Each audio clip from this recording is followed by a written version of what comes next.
Hello, hello, hello. How we doing? Welcome to the last ever episode of the Streamer Stories. Oh my god. Hello everybody. How you doing? Hi Johnny. Hello, everyone. How are we doing? Hello. Hi. How are you doing today? I'm nervous. You're nervous? That's okay. That's natural. That is so natural. I'm Tangomushi. For anyone who might know me, my name is Tangomushi. I have been very graciously been on the Streamer Stories podcast a few times before. And today we're going to be switching it up once more. I will be interviewing Johnny Beard, who is normally the host of this podcast. So yeah, welcome on in everybody. Hope you're ready because we're going to be spilling a lot today. We're going to be talking about a lot. We got a lot to get through. God damn, we do. Yeah. I hope you're excited for it. Hope you're excited. I've been excited for this. Oh man. Well, we can Okay. we can say that as starters. Like we've been planning this for a year. Literally a year. This was brought up Yeah. a year ago to me. I've been waiting. Oh goodness me. Yeah. It's crazy to think that's been a year since we last had that chat. Like me and Tango were like, I was like saying to Tango, like we were basically talking about. Well, we're going to hit 5 years next year, and also like we're going to hit 100 episodes of the podcast. We're now 120, obviously, but it was like at that point, like we're going to hit 100 episodes. So can I ask you humbly to interview me again, and like, in what order should we do it and stuff? So yeah, that was a year ago. Goodness. Yeah, that was the whole year. And it wasn't even a question. I was just like, lock me in. Lock me in for a year in advance. Oh man. Oh, it's the end of an era though, because I was very kindly once again you're the second guest, I believe, the second Yes. ever guest on the podcast, and it's like a relic for me to watch my younger self in that video. So it really feels like the end of an era. How are you feeling right now? Yeah, I'm. There's so many emotions, to be honest. There's so many emotions going through my head. There's a part of me that's sad, obviously, that it's come to an end. But it is a conscious decision of mine to end it. And I wanted to end it in a really nice, neat, lovely bow.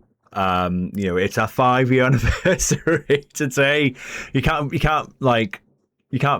plan it better than that, really, can you? Let's be honest. Like that's what more perfect day to end it than this 5 year anniversary, or unless it was this 10 year, or something like that. So a mixture of like sadness to see it end, but there's a part of me that's like I'm really happy that we've had the run we've had.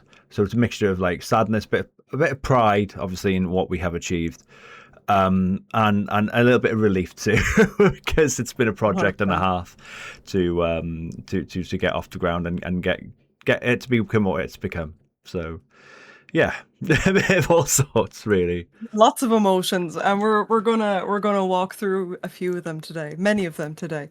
What a run it's been though for the Streamer Stories podcast after 5 years. But we are going to bring it all the way back to the very, very start. We're going to start from square one. So 5 years ago, uh, what for starters, what inspired you to start this podcast at all? The Streamer Stories podcast. Yeah. I mean, for those who don't know, I've mentioned it sometimes. I have a bit of a journalistic background. Like when I was finishing high school, going into university, I was actually going to be a journalist. And then I realised a lot of it wasn't quite what I thought it was in terms of like, I mean, the university fees alone, and stuff like that, but also just what the course itself was. I wanted to really get involved and do either music reviews or video game magazine reviews and stuff like that, and I really wanted to get in there, and I didn't actually pursue university in the end, so I kind of thought I'll go straight into work. And then I had my own blog on the internet. It's still there.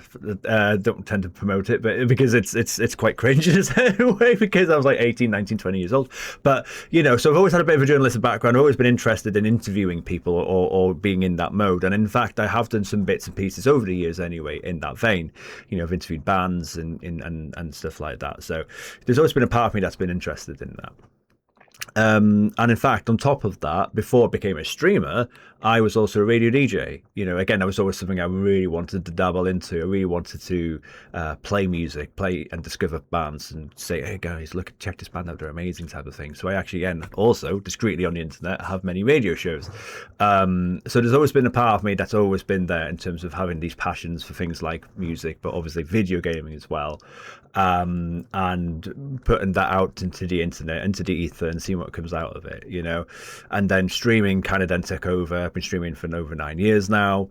And then that was wonderful, but somewhat sporadic. But really, 5 years ago was when I really got my teeth sunk into streaming properly, having a schedule, committing fully, like I'm locked in, so to speak, with my streaming journey.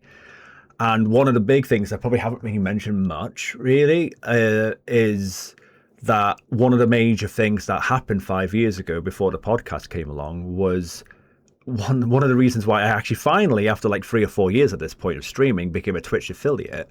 Was I started to discover other streamers. For like the first 3 or 4 years of my streaming journey, when I was only on like viewership of like 0, 1 or 2, maybe once in a blue moon, one of the reasons why I wasn't really getting much viewership is that people weren't aware of who the heck I was and what I was putting out into the world. And also I wasn't looking to discover people. And then that really changed a lot in 2021. You know, so my locked in, so to speak, was kind of like January 21. And 5 years, obviously, it's August now, you know, so in 7 years, sorry, 7 months later was when the podcast started. And within those 7 months, I then was like looking for lots of different streamers, looking at how people presented themselves, looking at how good they were, looking at like, you know, trying to improve my craft, but also, you know, a little bit, won't lie, a bit of networking, but also because, you know, I was less in awe about how many different people were out there doing this thing and how great they were at it. And that's where the podcast kind of came to its origin. It was like, these guys are great. These are wonderful people and I don't think there's a podcast out there like this. Like, podcasts were all the rage, you know, back then. And I still didn't find any podcasts really that I could see that was shining a light on the streaming world, as in streamers, you know, and just learning about their stories, learning about what made them tick. And I had my own story to tell, which obviously it became its own episode. But, you know, and if I had a journey, if I had a point where I was like, well, where did my streaming journey come from? And I can trace that back. Surely there'll be other people that can also have that journey for themselves. And is there a platform out there that is allowing that to happen? And I generally couldn't find anything like it. And that's kind of how it became the origin story of the podcast is that really. Yeah. I know it's quite a long-winded answer, but yeah. No, it's spot on, because there is, in a sense, there was a gap in the market for that kind of podcast, and as well because streaming, in the grand scheme of things, is still a very newfangled concept. It's still, you know, streaming, especially in the last 10 years, it's really popped off, but it's still such a new thing that a podcast like Streamer Stories is especially interesting, because we're all some of the first streamers really in this new realm of content creation or art, you know what I mean? So you did have a background in radio hosting and interviewing. Had you been on many podcasts as either a guest or a host before? Podcast format? Not really, no. To be honest, like I interviewed some bands here and there and stuff like that for fanzines or my blog or whatever, you know, and stuff like that. But no, not a podcast. But again, I'm of a certain age, Tango, where you know, we didn't have podcasts, you know, when I was growing up. So you know, it was fanzines, you know, really, more so than that. So you know, it wasn't really. I remember again. I'm sure you do as well. We all do remember the boom of the podcast. It was like, oh my god, everyone's got a podcast, Jesus Christ. And in fact, obviously looking at his wonderful face here, Matt, aka finished a video game, I think he kind of I think vaguely, it might be, hopefully not speaking out of turn by saying it, but I swear he said something similar. Well, another podcast when I was interviewing him. I might be wrong, I might have made that up, but I swear I remember something along those lines. It's like, because everyone did, you know, and it's like, well, surely if you've got, like you said, a gap in the market, surely if you're offering something different, then it can work. It can be, you know, a unique piece, you know, and I think that's what I always strive to do, is to try and do something different, you know, from everyone else. Yeah. Yeah. And so, you've decided you want to do a podcast. How did you get the ball rolling initially? How did you, when it came to the marketing of it to a certain extent, or the vision, the goal of the podcast, how did you formulate those things? Well, for me, it was a case of I wanted to find really interesting people to interview, and I really wanted to, for me, it's not about. It was never about, and it's not just about interviewing big streamers. It was more about interviewing unique, interesting people that had a very interesting story to tell, or an interesting way of streaming, or they had a little angle out there that I was like, oh, I'd love to kind of drill and tap into that. And that's always been something that's been a big part of the podcast, even literally to this final season. Like, I won't mention their names, but there were certain people, like in this last season, season 10, where I was like, I really want to dig your brain. I really want to know how you tick. And so it's not always about interviewing your mates as such. I mean, there's a bit of that in there, of course, but it was just more about, I wanted to talk to interesting people and interesting streamers with creative ideas or takes, or that can hold a conversation, or it's just stuff like that. And literally looking at the first 4 episodes, that are on the thumbnails here, that was how it started. That's how it started.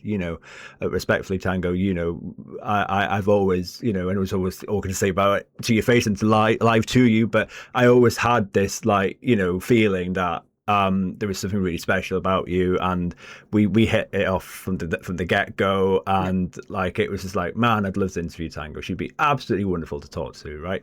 And the same with Matt. Like, those are the two biggies for me, was getting the foundation kind of right.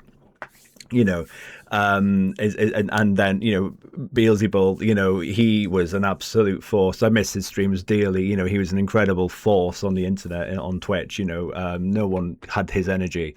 And Sinister Graves, I mean, goodness me, like, history. I get to miss his streams. Absolute chaos. In the best way possible. So people who offered something different or very creative, or I just wanted to pick their brains because I wanted to know, how they tick as a streamer, and I suppose in a certain way as a person, but obviously not getting personal about it, but more of a professional side of it, And I always thought that if I went down that angle, it would create itself, to being hopefully a success. So that's kind of how it went about it. Yeah. And so at the very beginning, the early stages were probably quite hard to get the ball rolling, I imagine, in particular, reaching out to people to be guests, inviting them on to be guests. What was the process for that? Walk us through how you actually got guests.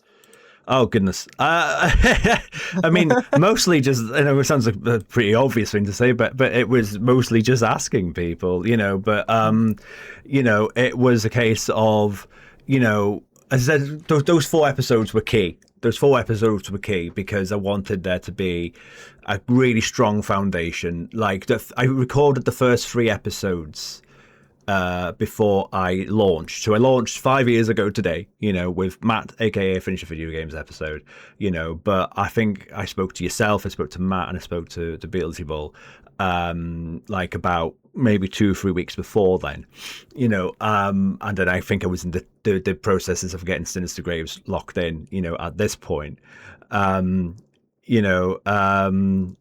Yeah. So, hey everyone, we've got Reptiles, we've got Sumi, we've got Gothanisty, Lady Doll. Yeah, sorry guys. So some wonderful guests on the podcast in chat. A random DM, it's very true. Yeah, a random DM is how it's kind of how I did it, Just, if you don't ask, you don't get, and I wanted to interview some absolutely wonderful people because they are, for me, they're just wonderful, wonderful talents or creative people. And if you don't ask, the answer's always going to be no. That's it. Yeah. Yeah. Okay. And I was it mostly a resounding yes at the beginning, I would hope? To be fair, yes, I would say so at this point. These people, on the screen here, some of these were streamer friends of mine, people that I, we had good relationships with, I would say probably up until probably episode 10 there with Ragebox, these are people that I would say were friends. I was part of a community called the Nightbreed for many, many years. And in that community, Beelzebub was there, Tiny Buns was there, Brutal Sue was there, Snooky Shogun, believe it or not, started off in the Nightbreed. A lot of people don't know that, but he did, these were friends, but they were also not just friends. As I said, they were really interesting, talented people that I really think that would have really interesting stories to tell. Another person that I want to shine a bit of light on is the Recluse. The Recluse was a vet, or not was, as far as I'm aware, is a vet. And it's crazy to me, the idea, and I think I've said this to him to his face. On screen, obviously, that he will stream and then he will go off to serve his country for months, and then he'll come back off with downtime and will stream. And it was like, oh my God, that's such an interesting thing. I want to pick your brain, how does that work? There's just interesting takes to kind of go down, but mostly it was just through DMing. And at this point, a lot of it was because I wasn't really pushing the bar high at that point, because respectfully, again, humongous success to you, Tango, with your streaming journey, and to Matt, again, I finished a video game. Wonderful, YouTube partners, both of you. But at that point, you weren't. We were just friends, almost on the internet, weren't we? So, and that was how it started. It was with humble beginnings. Yeah. Okay. And when you started the interviews, you had a few episodes down. How did you find the interviewing process? I imagine you were quite comfortable with it since you did have some experience, but did anything interesting you found as you started recording? I look back on those episodes and I cringe, honestly. Oh, I'm honestly like, I'm so much more confident now than I used to be. I I didn't realize how, I wouldn't say it was a bad interview. Once you get in, it's okay. Those first, in fact, I'd say maybe the first few seasons at this point, maybe it's 2 or 3 seasons in, it took me to really find the groove. Because it's so new, you are just getting your feet wet, and even though you kind of have a concept and an idea, I had a list of questions, and I look back through our DMs to find our lovely little logos. We have beside us. These are our old logos, guys. If you're watching this on YouTube or on Twitch live, I was looking back at all the conversations, Tango, and I've given you the list of questions that I gave you. So I had a good structure. But, it was still, once you're doing it live, something new for the first time, getting your feet wet, it's still a very nerve-wracking experience. Your nerves are coming out, and there's going to be jank, and there's going to be lots of things that could go wrong. And again, the first 3 episodes of the podcast, people back then will definitely know, yourself included, the sound was terrible, it was very tinny. Matt, bless his cotton socks, his episode was the worst, because I didn't use headphones.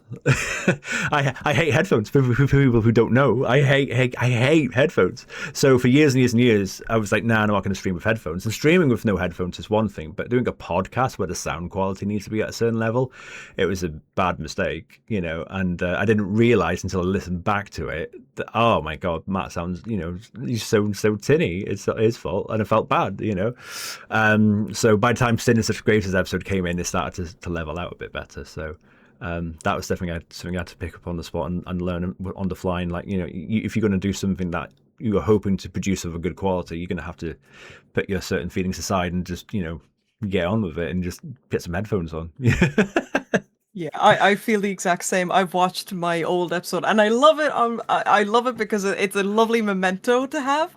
But also, I had a different stream setup. I was way less confident. My mic, I was in a very boxy room, and the mic was just bouncing off all the walls. And I know the feeling of cringing at the older episode, so I can't even judge you because I'm the exact same. And when you were picking streamers, maybe this is something you developed more as the podcast went on.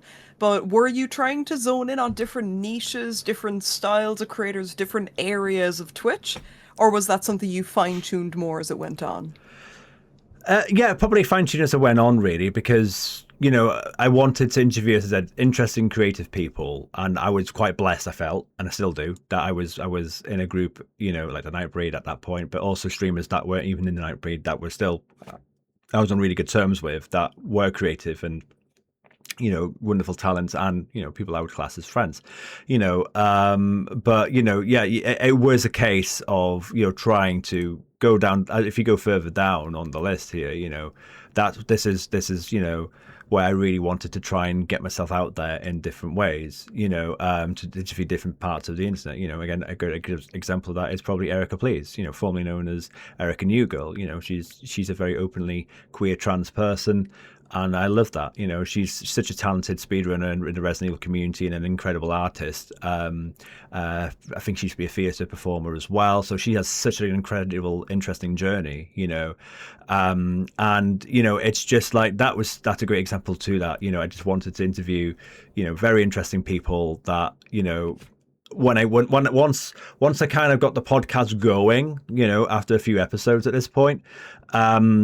I was going out there, out of my comfort zone, to find new people that I thought were interesting, that were offering something different, or that were, someone that I just found fascinating in some way, shape, or form. Hmm. And so let's talk a little bit about the tech side of it as well, because I'm sure there'll be some people curious about it. When it comes to OBS, which on the off chance anyone watching this doesn't know, that's the software we use to stream and to make content in general, to be honest. What kind of setup were you rocking in OBS? Was there anything awkward or unusual you to do? Because it's a completely different ball game to streaming, of course, recording a podcast. Yeah, I mean, I'm not the most. I'm not. I'm known as being the jankiest stream on Twitch. Copyright on that. I'm not the most tech savvy. In fact, if I could take it all back and not do it on Discord, I would. But at this point, it's our final episode, so we're doing it. But yeah. So Discord has its own array of problems.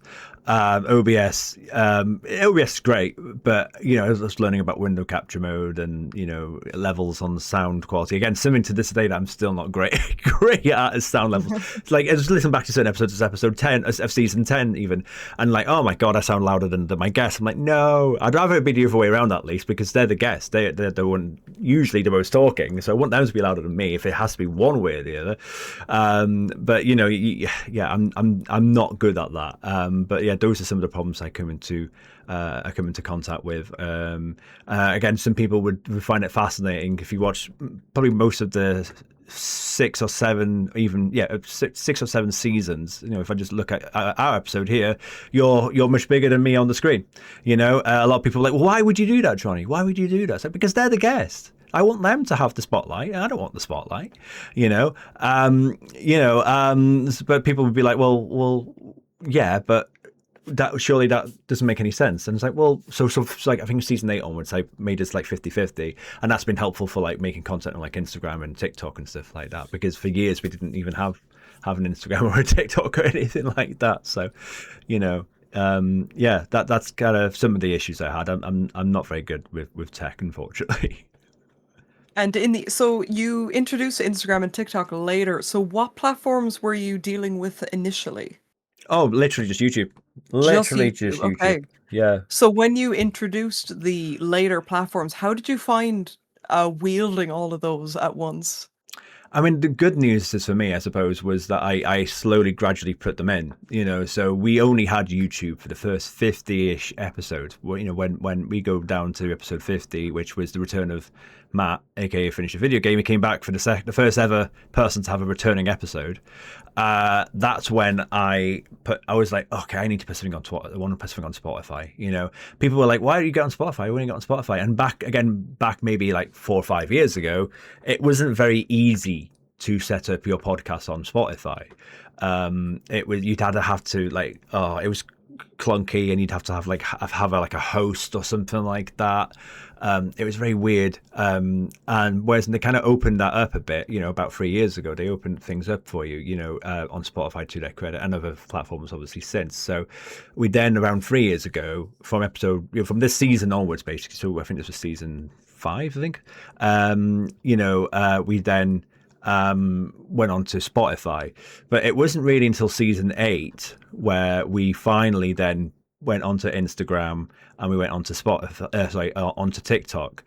And again, that's very different content, because it's portrait, it's short form, and it was like I'd have to pick certain clips out of the podcast to promote the episode, and that's kind of how I did it. In fact, I've just completely forgotten. Actually, I did at one point. I think after season 1, if I'm not mistaken, between season 1 and season 2, I did actually very briefly put some clips on Facebook as shorts.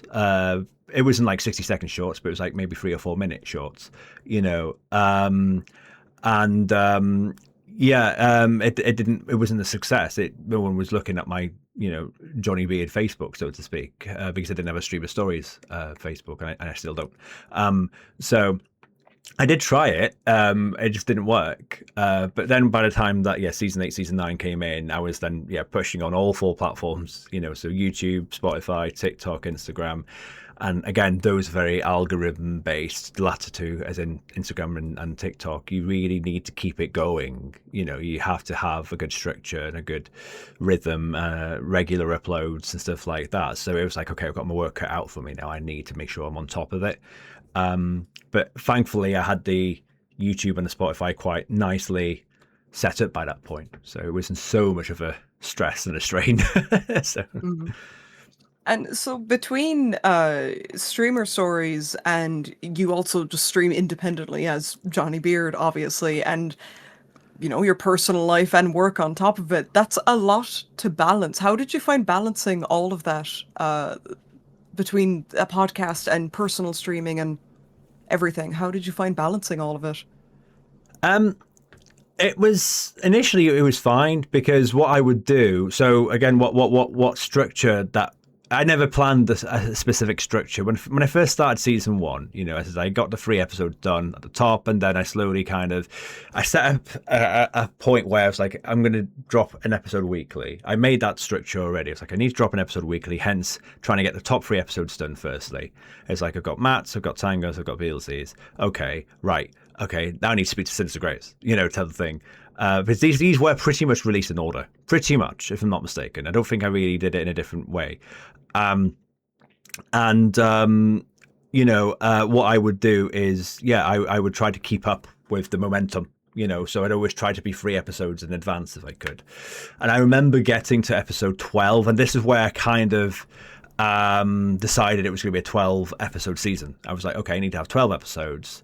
And that can be 1 season. I don't know why I decided at 12. I just kind of did. I didn't want 10 for some reason. I thought I didn't want 10. I want a different number than 12. So a different number. So I went with 12. And then I thought, well, if I have that structure, it's a nice structure to have, and then I can take a bit of time out. So I didn't necessarily kind of know when season 2 was going to kick in, because if I'm not mistaken, I think Jibster's episode, formerly known as Tourette's Gamer, his episode I think came out in maybe early November, I think, if I'm not mistaken, of 2021. And Level Up Lauren in season 2, she was like in January, so there was a bit of a gap, like maybe 6 weeks or so. But again, I'd probably recorded this a little bit later than that anyway, so there's probably more of a gap than what I'm talking about. So it wasn't so bad then, because once I got season 1 done, it was like, okay, I need to commit this amount of time to then creating a season, because then it became quite obvious, like, you got 12 episodes, that's going to be season 1. If you can do season 2, you need to then find enough people and time to then factor in a 12 episode season, so it wasn't so bad.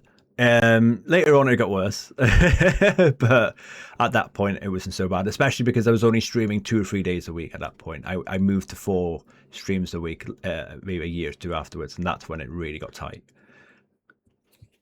Right, yeah. Are there any standout, well, I'm sure there's many, but do you have any particular favorite standout moments from season 1, from the very early days? Yeah, I mean, what I've mentioned so far, obviously, is definitely some of the standouts. And I mean, just mentioning particulars from here, Matt, one of my absolute favorite things that happened completely unexpectedly, but I love it to this point, and it's literally in the thumbnail, as you can see there, is I asked Matt, aka Finish a Video Game, what if there's any advice would you give to someone thinking of picking up streaming? What would it be? And he went, "Don't do it." Yeah, And he's right. don't stream. And I was like, this is the podcast about streamers streaming. And on episode 1, I've got my streamer saying, don't do it. And I love that. I've always loved that. It's one of my favorite things. But again, it kind of encapsulates everything about streaming, because again, we've got people literally in chat now saying how valid that is. It's so true. Yes, of course, Kylie, you can ask questions, my friend. It's so valid. It's so valid. Streamers literally in chat saying, "Oh, 100%, I agree." Like, don't do it. It's so stressful. I love that. That was one of my favorite things. Like, I thought that was a great way. It was unexpected, but it was a great way to kind of start off like the journey that we're about to go on with the podcast. So that's definitely a highlight. Again, I love your story about again, literally the thumbnail as it says there. An unexpected story from Tango's episode. You should be checking that out if you haven't already, guys. Is Tango talking about the wonderful story where she literally out of nowhere found in her drain this copy of Crazy Taxi, and you see it worked as well, didn't it? So worked perfectly, yeah, and then fine. I played Crazy Taxi, and I still love it. So I still don't know how that got there. By the way, 5 years later, sorry to say, I still never got the answer to that. Yeah.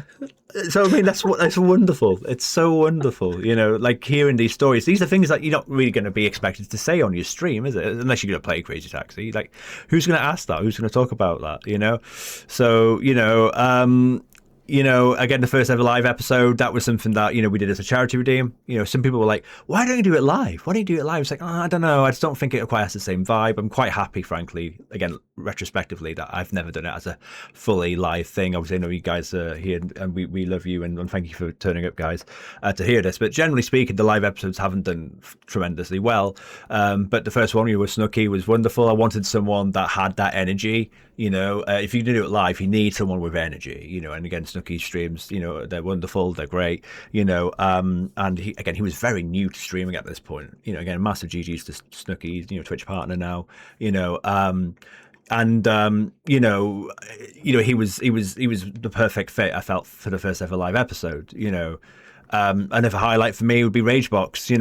I know probably not a lot of people know Ragebox, but Punch my wife will know this, but I was a massive Ragebox fan for the longest time. This is the first episode, can I just say, where I interviewed someone that I was like, man, like if I can get them, like they're like a dream guest. I'd say that arguably the first dream guest I ever got was Ragebox. I mean, he's got about 4,000 or 5,000 followers on YouTube. But for me, I used to be religiously watching his YouTube content. He'd make really funny Final Fantasy X videos. And I loved the guy. I thought he was so funny and he was so creative. And I just asked him, again, getting into the DMs and going, hey, type of thing. Being so nervous to interview him. I was so nervous to interview him. And it was like a 2 a.m. Call, because he's I think he was, I can't remember exactly where he is, but it was a different time zone in America, and it was like, oh my god, I've got to get him like this time. Oh, okay, type of thing. That's always something that, again, a lot of people don't quite realize talking to certain guests. We got Looney Shark a bit further down here in Australia. Goddamn, time zones, man.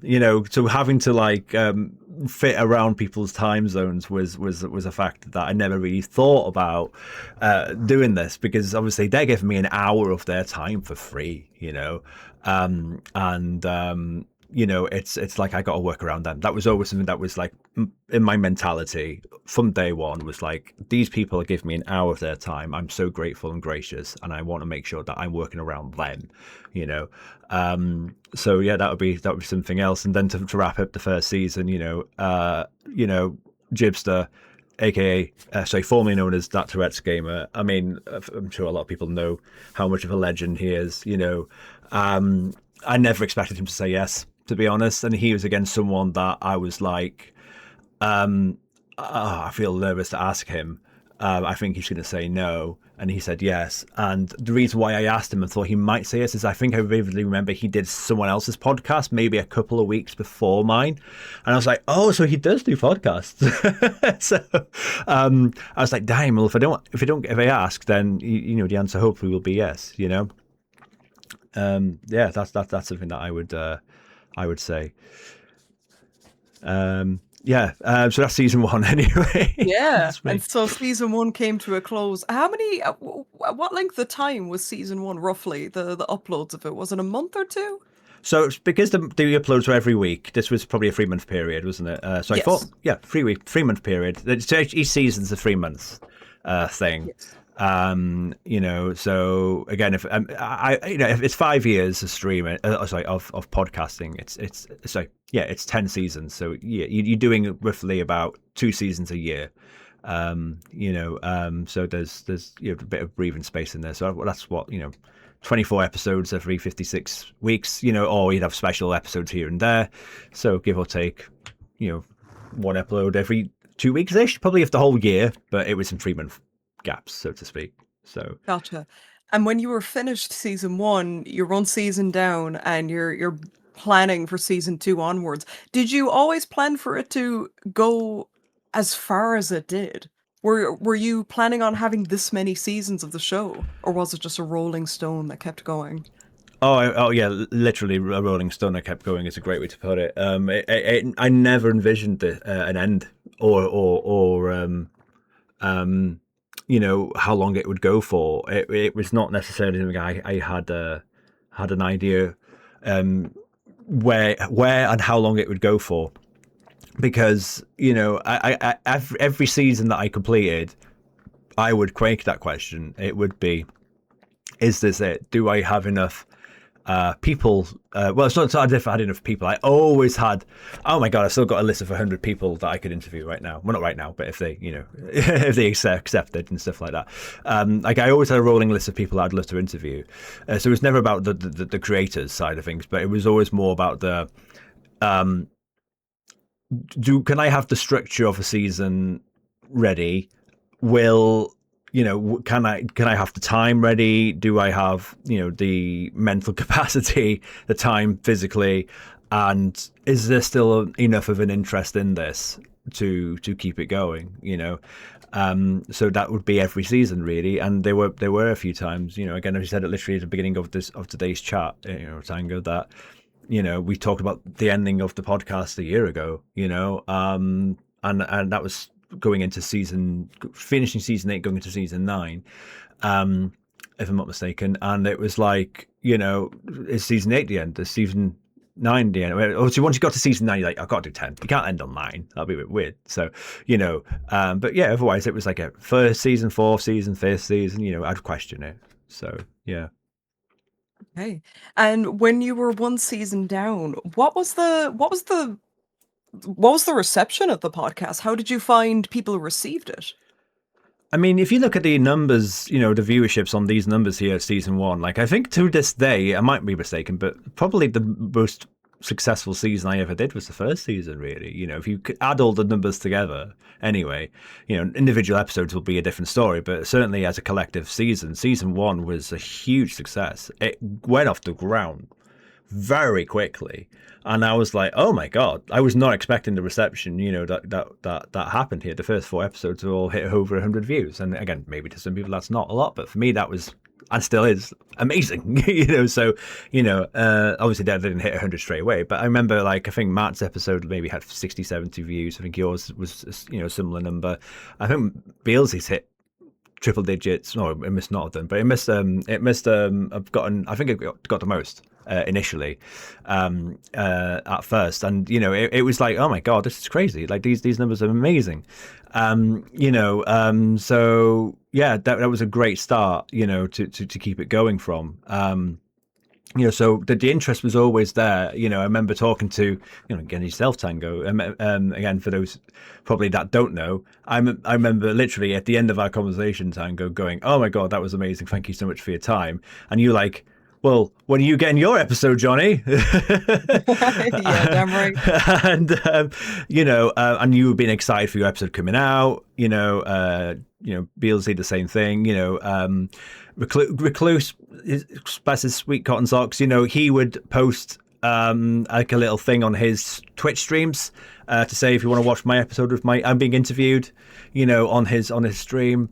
That was so sweet, for him to do that, because there was still a lot of interest in this. I've been interviewed on this podcast type of thing was a real feeling that people had. So there was always support out there for it from the get go, and it stayed consistent, I'd say. You did indeed. And now that you were one season down, what did you take from it as the podcaster? What did you learn from season one that you then carried into season 2 and 3 and beyond?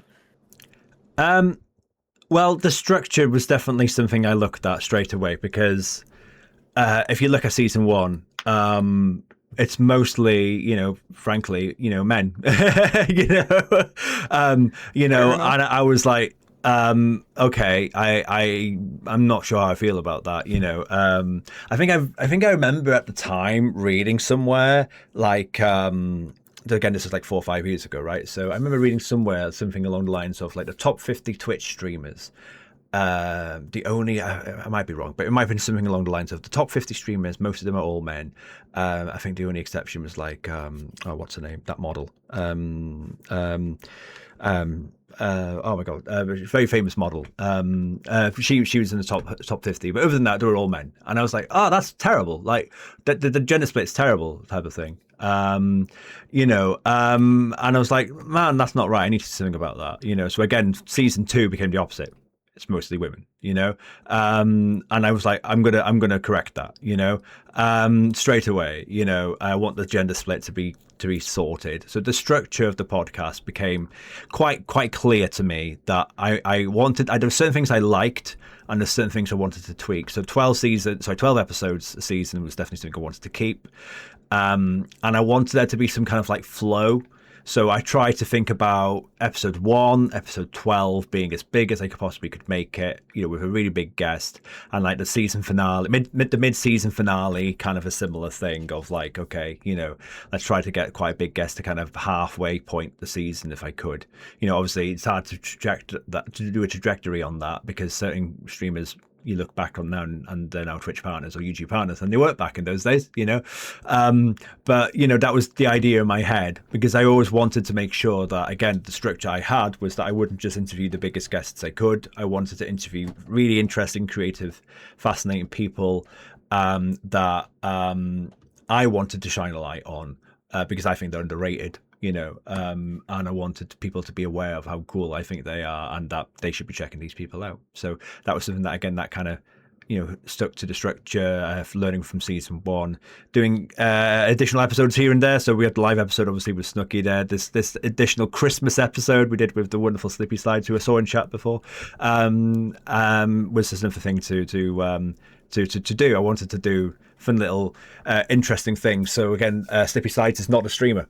And I was like, well, but I love Slippy Slides' videos. Slippy Slides is amazing. Guys, you should be checking out Slippy Slides. It's amazing, absolutely wonderful YouTube content. Goddamn, And I was like, I got into a DM with Slippy Slides, and I was like, hey, dude, I know you don't stream, but I've got a podcast called Streamer Stories, and I think I'd love to pick your brain about how your YouTube content works.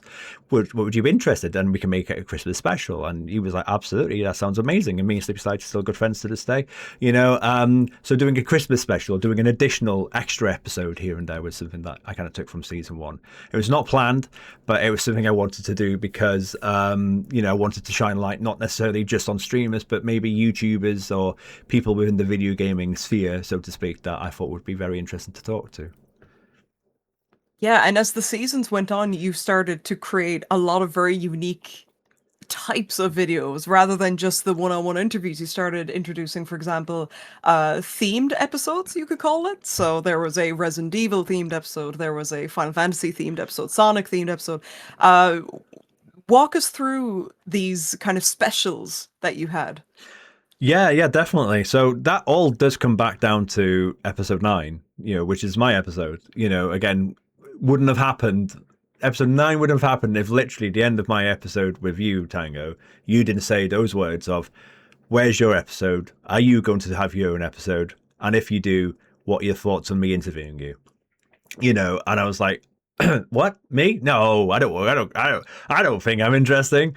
And you're like, oh, I'd like to know your streamer story. And I was like, oh, okay, Yep, maybe there might be damn people that right. might want to know about mine. Fine, okay. You know, and it was the 9th episode. So about 3/4 of the way through the season at this point, you know, and it was like, okay, well, that's quite a unique episode, isn't it? That's quite an interesting thing. So when it came down to the second season, we episode 9 is episode 21 in total, and it features my wife. It features Princess Sue, you know, and it was like, well, I can't exactly interview, as you can see, literally in this thumbnail here. We're literally, I'm interviewing my wife, literally sat next to her. You know, it was very Great different. episode. It was a really good episode. At one point in Sue's episode, it was hilarious. We're playing. She's playing Crash Bandicoot. Because again, we're like trying to think of something different to do. So she's playing Crash Bandicoot on emulator, and I got the music. The music is really low because obviously they didn't want it to be overpowering, especially on Spotify. And at one point, like for some unknown reason, because obviously it's a game that was made in 1996, guys. Don't forget that. For some unknown reason, even though the sound was really low, for some reason when she got the mask, the Ooga Booga mask, the sound went woomph, went really high, and it's so loud. We're like, oh my god, what the hell's happened there? You know, type of thing. So there was a bit of a jank in there. That was hilarious. But yeah, episode 9 of season 2 was with Sue, and I thought that would be a really interesting way to do that episode because I'm sat down with the person interviewing them, literally talking to them about, you know, their streaming journey while she's playing Crash Bandicoot. I thought that was a really kind of cool thing. But a little thing that I don't think people will notice about is when I got to season 3, my sister started to stream at this point, you know, formerly known as Mrs. Spalding. She's not streaming anymore. She might come back, but I don't know. But she used to stream, and I was actually possibly going to interview my sister. But that kind of fell to the side. She took a bit of a break from streaming, and she'd be in and out of streaming for a few years before she's not really streamed now for about a year and a half or so. So I was like, all right, okay, well, I want a special episode. Well, what can I do as a special episode? And I always loved the idea of doing an episode to pay homage to Resident Evil. You know, I just thought that would be a really cool thing to do. And if there's 3 people, like if I could pick like a dream team of people that I would talk Resident Evil to for an hour, who would they be? And I made the decision there and then that I'd only interview people on this episode that I've interviewed before. Because they would know me, they'd know the podcast, and they would, you know, be familiar, you know, and hopefully having a hopefully positive experience with me would make them go, yeah, I'd love to have a chat with you, you know, and that's where the absolutely incredible Tiffany Lockhart comes in, you know. I cannot say it enough how much of an impact Tiffany Lockhart's episode had on my podcast, because I never in a million years did I think I'd be interviewing Tiffany. You know, she is an absolute pillar in the Resident Evil Final Fantasy community, and just an incredible force on the internet, on Twitch, on YouTube as well. She's just an incredible person. And it was by chance really that I got to interview her, to be honest with you, because I literally remember seeing a tweet that she posted out saying, hi, I want to collaborate with people a bit more. I want to get myself a bit more out there. I kind of almost, dare I say, my own bubble. I want to kind of just meet the different creative people. And I tweeted her back saying, I have a podcast. Would you be interested? And I think she tweet replied, sure. You know, and then we got into a DM. And I was so grateful for that, because, you know, as you can see, it's got over 1,000 views that episode. It's the second most viewed episode I've ever done. But for the longest time, it was the most viewed episode I ever had. And it was the mid-season finale of season 2. And I never thought for a million years that I'd be able to kind of interview someone like, dare I say, at that level, you know. So when it came to then season 3, I was like, well, if I have a dream guest of people I want to talk Resident Evil to, then like Tiffany's got to be number 1, right? And then respectfully, Tango, of course you were number 2, you know, because I loved our chat and I love our chats in general, you know. And then again, Snooky felt like a really nice fit for that episode as well, because again, massive on Resident Evil, no damage running and all that stuff as well. And I remember going into this special episode with the four of us, and I was so nervous. I was so nervous because I felt like we really were about to create something really magical, or create something really wonderful, as Jack from Resident Evil 7 would say, and yeah, it was so good. We had such an amazing chat, the four of us. And yeah, from that point, it became quite obvious that episode 9 of the season kind of became a staple. It was like, okay, episode 9 has to be something special. It has to be something special each time. And then that did lead then do then creatives like with the Sonic tribute episode, Final Fantasy tribute, Silent Hill tribute, and stuff like that. So yeah, it all started from that really. It was quite a few little things had to come together to make it happen. Okay. And as well with when you have a collective of people, because you did quite a few of those themed episodes then as it went on, coordinating with just one person could already be pretty tricky, I imagine. Coordinating 4 to 5 people probably gets a little bit hectic. Did you find any challenges with group podcasts like that? Um, in the respect that as I said, I made it a point that I would interview people I'd interviewed before. It wasn't as bad for the most part because they would already establish contact, so to speak. So believe it or not, I would say getting into a DM with someone that does not know who the heck I am or what my podcast is about is the hardest part of this process. Believe it or not, the hardest part of the whole process is starting that conversation, opening it up. So in that respect, it was a case of, more about getting the date right, getting a time and a day that would suit all the other 3 people and being as flexible as I possibly could to make sure that they were available, and then that was always the part, that was most difficult about doing the group tribute episodes, is finding that date, that common ground date, because we've got different time zones to take into account. We've got different schedules to take into account. I always tried to, dare I say, maybe try to get at least one bigger person in the group, like a YouTube partner or a Twitch partner, and I'd like to get more than that, but it depends. I wanted to make sure we got all the personalities nice, that would work together and stuff like that. So just that would be the harder bit, but and then once you hit that press the video icon, and then the 4 of you come into the chat, that's like oh, hello, how are we all doing, the icebreaking chat type of thing. It was always difficult, that would say it's the hardest bit, but it mostly went okay. I would say it was easier than you'd think it would have been, I think. Okay. And then you also, at a later point in the podcast, introduced streamer tiers. Yes. How did that go? Tell us a bit about that one. So streamer tiers, further down here, it is all the way down here in the pink. It was only 6 episodes. So streamer tiers came about because once we did season 5, so going up all the way up here, season 5, when I brought into Spotify, I decided that episode 50, when it was, we hit a great milestone. Well, should we try the Spotify thing? Should we see how that goes? And at this point, it was like, okay, well, let's try it and see how it goes. And then with the Spotify did okay. What I did with the Spotify, again, is I didn't want to just throw 50 episodes at Spotify, So what I did is I just dropped in an episode every week or maybe 2 a week. I can't remember. And I just kind of it would be episode 1, then 2, then 3. It would be like a random episode, maybe I checked the viewership on the episodes and did it maybe in reverse order or something. I can't remember. So that way Tiffany Lockhart's episode was on, and then Matt's because it was a new one. Yeah, I think that's what it was. I think I dropped new episode, old episode, new episode, old episode, because it was in the middle of season 5. I think that's what it was. So there'd be two uploads a week, And over time on Spotify, yeah, we would find a small listeningship. What is it? Something like that. We found an audience, and we unlocked being able to monetize Spotify. And I was like, "What?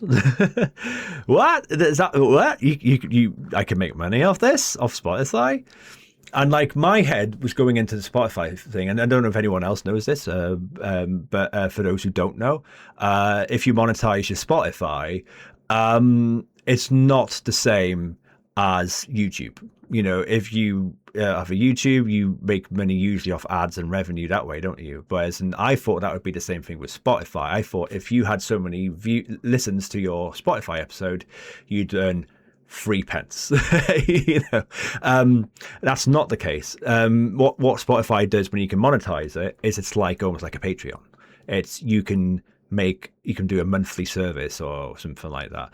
And I was like, yay, I've unlocked the monetization of my Spotify. And then I was like, oh, it's not quite how I thought it would be, because I thought it would just be residual income. That would be for me. Like, I'd maybe make 30p a month, I was never expecting to make pounds or, any, become a billionaire or anything like that. I was expecting it to be maybe a little bit, of pennies here and there. And that would have been fine. I wouldn't have to do anything. But then when they introduced this, they said you have to make content. I was like, okay. So I have to make a reason for people to subscribe to my Spotify if they want to. And I was like, okay, well, what can I do? What can I offer them? Because there's no way am I putting my episodes of Streamer Stories podcast behind the paywall. That is absolutely not happening. That would be terrible, so that was never even a question, but it was like, well, if I was to do something additional, well, what would that be? And then, the idea came along for Streamer Tiers.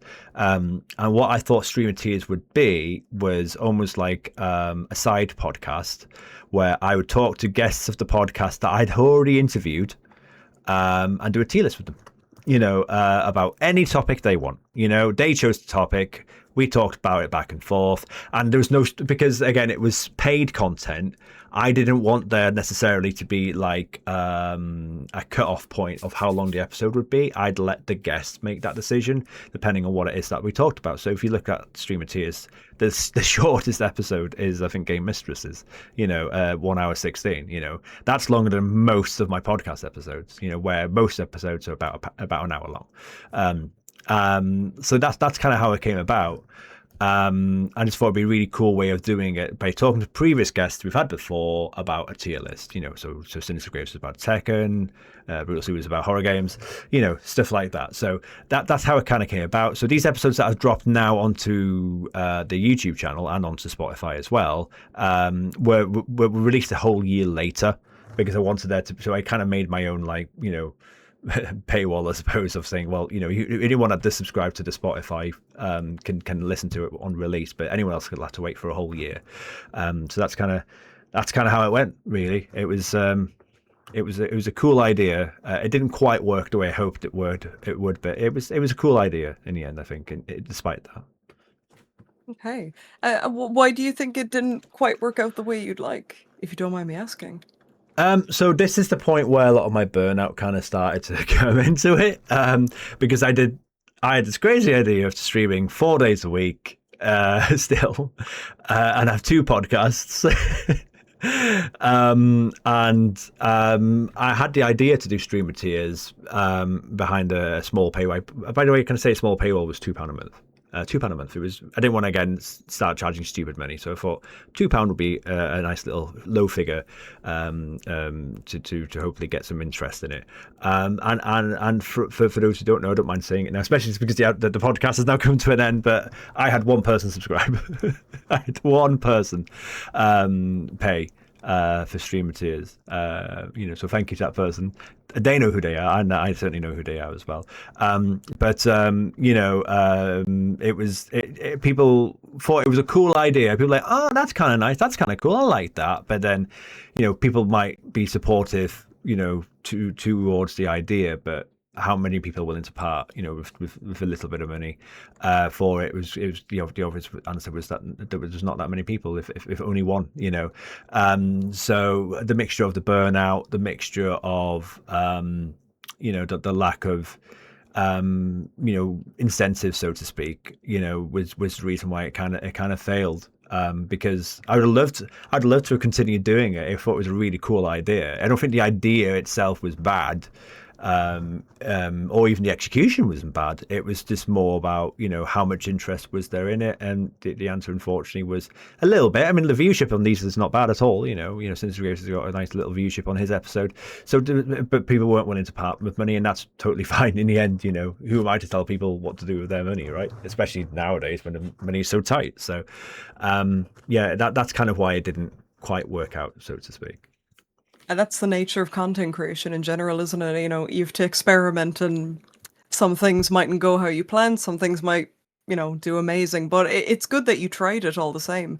And then we'll be coming back to burnout and I suppose the more difficult parts of the podcast later on. We'll be touching upon that again. But in terms of the special episodes or special segments, then as we go later on into the podcast, then we have the turbo test. Yes. Which is always a fun little segment. So tell us a bit about that as well. Yeah, so the turbo test came in season 8, so probably around this time. So again, it was down to the fact I wanted to make TikTok and Instagram content. That was kind of how it came about. Is I was like, okay, if I'm going to do this, I need to create content, and the idea was that I would probably, if I was in the middle of a new season, then I would obviously post a new clip of the new episode. But I had all these other episodes. This is episode 73 and 74 that Ghost Arcade and Lovely Montana. I think Montana's in chat. Hello, Lovely Montana. So I wanted to post a new clip, and then I had 70 odd episodes, here to talk through, and it was like, well, how am I supposed to shine a light on these episodes? These are some amazing content creators, Sumi Mi's in chat. Hello. It was like, okay, so if I post a clip, that's fine, that's wonderful, but how else am I supposed to kind of get people to check out the episodes in a different way? And I remember one night, literally night, 4 a.m. in the morning, night time, having this idea of doing some kind of competition with all the streamers that have been on the podcast, to give them an opportunity to promote their episode again, because they've already happened, right? So I don't know why, I must have been dreaming, literally, because it was 4 a.m. about Top Gear. And for those who don't know, Top Gear was a UK TV show from previous. Used to have a segment that was a celebrity. It was a celebrity in a reasonably priced car, I think it was called. And it'd have all these celebrities that would be in the same vehicle, and they would do a lap around this track, and they'd be put on a leaderboard against each other. All these celebs, right?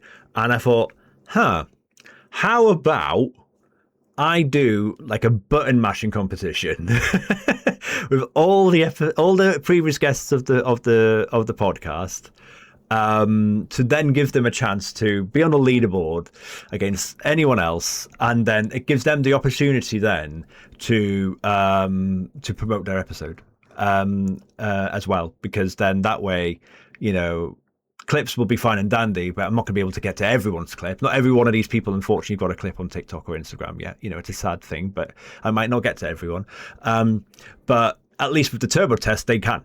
They can then, if they agree to do a button mashing competition with me, then it's there. It's great. And what was so wonderful as well, right, is, again, not trying to be rude at all when I say this, but it gives everyone the same equal opportunity, and they might be on the same leaderboard as some of the biggest streamers in the podcast, right? Some YouTube partners, some Twitch partners are going up against, some of the streamers that, do I think are wonderful, but, sometimes don't, get the shining light that I think they deserve. So they're all on the same leaderboard then, aren't they? And I just thought that was a really cool idea. And my head was going towards, for some, again, I must have been dreaming 4 a.m. in the idea, not just of Top Gear, but of Metal Gear Solid. I think I played Metal Gear Solid like half a year ago on the channel by that point, and I remember obviously the moment in Metal Gear Solid, like I know a lot of people will remember about Revolver Ocelot and the fact that he's in this torture scene and you have to button mash to get out of the torture chamber. Well, not die in the torture chamber, right? And that was kind of how it kind of came about. It was like, right, well, if people have to button mash for 30 seconds, if we pay homage to Revolver Ocelot, then they have 30 seconds to give their attempt at the turbo test. And yeah, it became very, very competitive in certain ways. And then some people were like, I'm just going to do it and have a fun time and move on. But yeah, the reactions and the differences was crazy, right? Because some people really took it seriously. Others were like, that's sound. Again, Repcarls is in chat. If you haven't already seen Repcarls' episode of Turbo Test, it was done last week. You know, he's hit a record for one way or another, I'll put it that way. Everyone had a different way of doing it, you know. So it was just great, you know, and arguably possibly more popular than the podcast in a certain way, which I never ever thought would happen. So it's great. It's the short format of it as well, translated very well to TikTok and Instagram, I imagine. Yeah, that was the idea. That was the idea, would be, yeah, that short form content. Again, if I had like the hashtag of turbo test, which is not a popular hashtag, can I just say, on TikTok? So you should hopefully, fingers crossed, I haven't actually checked, but if you check it, it should hopefully just give you all the turbo tests. So that was the idea, is that if it would hopefully then feed certain people's algorithms, you know, with the short form content and stuff like that. So yeah, it was fun. It was really good. And there were certain people then, yeah, the idea would be, and it did somewhat work, people would find these turbo tests maybe sporadically on TikTok or maybe Instagram Reels, and then would go, oh, what's this? And then because they've watched one turbo test, might watch another turbo test and go, what is this? And then go and watch the podcast episodes. So that was the idea. Yeah. And I imagine as well, because of how competitive people got with it, a simple but effective premise that the turbo test was. Do you have any highlights or funny moments that stand out in your mind when you think of the turbo test? Oh my goodness me. Where to start? I have to give a moment here to Beto. Beto gets scared. Again, shout out to him. You know, if you guys aren't following Beato's YouTube channel, you really need to. Again, his journey's been insane. I never saw that coming when I interviewed him back then. You know, he is now a huge YouTuber. And when I asked him to do his turbo test, again, check it out if you haven't seen it already. His webcam falls halfway through the attempt, and literally you see the webcam going FUD. Because he's hitting the keys on his keyboard, and he's like, so the desk's shaking. That was so funny. That was Just so shows you how funny. locked in he was. He was locked in. You know, that was definitely an attempt I'll never forget. You know, again, if you haven't seen Carlton, obviously he's maybe just a little bit of everyone else on the leaderboard. You know, goodness me, he's our number one at the moment. You know, that was, again, you know, I never saw that coming. I was like, what the hell have I just watched? You know, when I saw that live, because obviously I saw it live. You guys saw it afterwards. I had to keep that quiet as well. I was like, I can't absolutely smashed this turbo test. And like, I didn't tell Sue. Like, you know, like Sue doesn't know how people have done, you know, until their episode, their clip drops. So like, you know, I'm like, you might need to watch this one, you know, type of thing. But I had to keep it quiet for like 6 weeks or something, you know. That's definitely a highlight. You know, at one point the Welsh and the Irish, I've got to say for you, Tango, as well, were dominating the turbo test leaderboard. So the Celtic blood obviously was running thick with quality turbo testing at one point. Some Americans have slipped in there as well, but you know, we'll let them get in once in a while, you know, feed their ego a bit, you know. But no, it was great. You know, I honestly can't think. It's so hard to think. You know, Ash Millman's was live. You know, so that was fun to do that one live for the first time. You know, yeah, it was great. You know, I loved it. I honestly loved doing the turbo test, and it was not something that I ever envisioned would be such a highlight of the podcast, to be honest. And I'm happy and grateful it is. Yeah, and I actually, as you were scrolling there, speaking of Ash Millman, who is one of the wonderful hosts of the Horror Game Awards, and also you interviewed Albert Wesker's voice actor up there. You've gotten Yes. some really cool people on the podcast. How did it feel uh, especially, horror royalty like Albert Wesker's actor. How did it feel? How did you reach out to these people and convince them to get on board? I have to pinch myself sometimes about some of the people I have interviewed. Before we talk about Pablo and his son, his wonderful son Lex Donald, I want to shine a light here actually at Elby Gibson. For those who don't know, Ellie Gibson was on a fantastic TV show called Go 8-Bit, Dara O'Brien's Go 8-Bit, fantastic video game TV show. She's a journalist as well. And I remember interviewing her, and again, Sue will back me up on it. I was so nervous to interview her. In fact, I still got her phone number in my phone at the moment. It's hilarious. It's like, what the hell? I've got this person's phone number. So that was a moment I had to kind of point at as well. Obviously, Tiffany was a massive moment. But yeah, getting to Pablo, getting to Pablo and his son Lex Donald, I can't really remember how I got into a DM with him, to be honest. I really can't remember. I think I messaged, I think I went through his website. Yes, I did. Yes, I went through his website, believe it or not. There you go. There's a bit of an unconventional entry into DMing someone. So Pablo and Lexon have their own website where, again, Pablo talks. For those who don't know, Pablo is an amazing sword collector, a Japanese sword collector. And his son is the gamer in the family. Pablo doesn't really do video games as much now. He had no idea for over 20 years. He had no idea he was in that weird Japanese game called Biohazard that has become a huge hit around the world called Resident Evil. He did it as a bit of money when he was traveling through Japan. So since then he became a sword collector, and then his son became a YouTube streamer, and they had a website. They'd sell a little bit of merch on it. They had like some mugs and some books and stuff like that. So they had a contact email on there. I remember emailing him. I was like, hey. And for this episode, this is an interesting one in the respect that I did play a little bit. I'm being completely open and honest now. I played a little bit on the heartstrings with Pablo. I know how much he loves his son. If you guys are not following Lex Donald's channel, you really need to. They are wonderful, absolutely wonderful, pulling up my heartstrings. Wonderful about their absolutely beautiful relationship as father and son. Right, the pride that Pablo has as a father to Lex Donald is wonderful, and then him playing the Resident Evil games. Again, that he's a massive part of the franchise of. It's just so wholesome. And I knew I'd play in the heartstrings if I mentioned Father's Day to him. So I said in the email to him, I went, hi, I'm thinking of doing a Father's Day special of my podcast.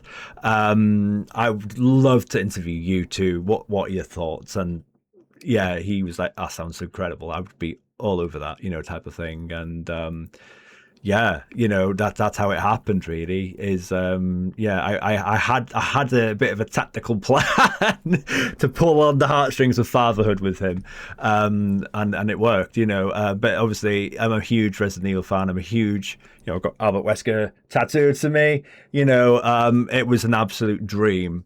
And I definitely I got to pinch myself to think that it was crazy that I got to interview like the voice actor for Albert Wesker from the first Resident Evil game. It's like, what? So yeah, it was amazing. It was such a wonderful chat. It's not a tactic. It was just a creative use of words. Yes, okay? Exactly. Nothing, no harm being done. I wasn't lying. You weren't lying. You were lying. It was a Father's Day special. Yeah.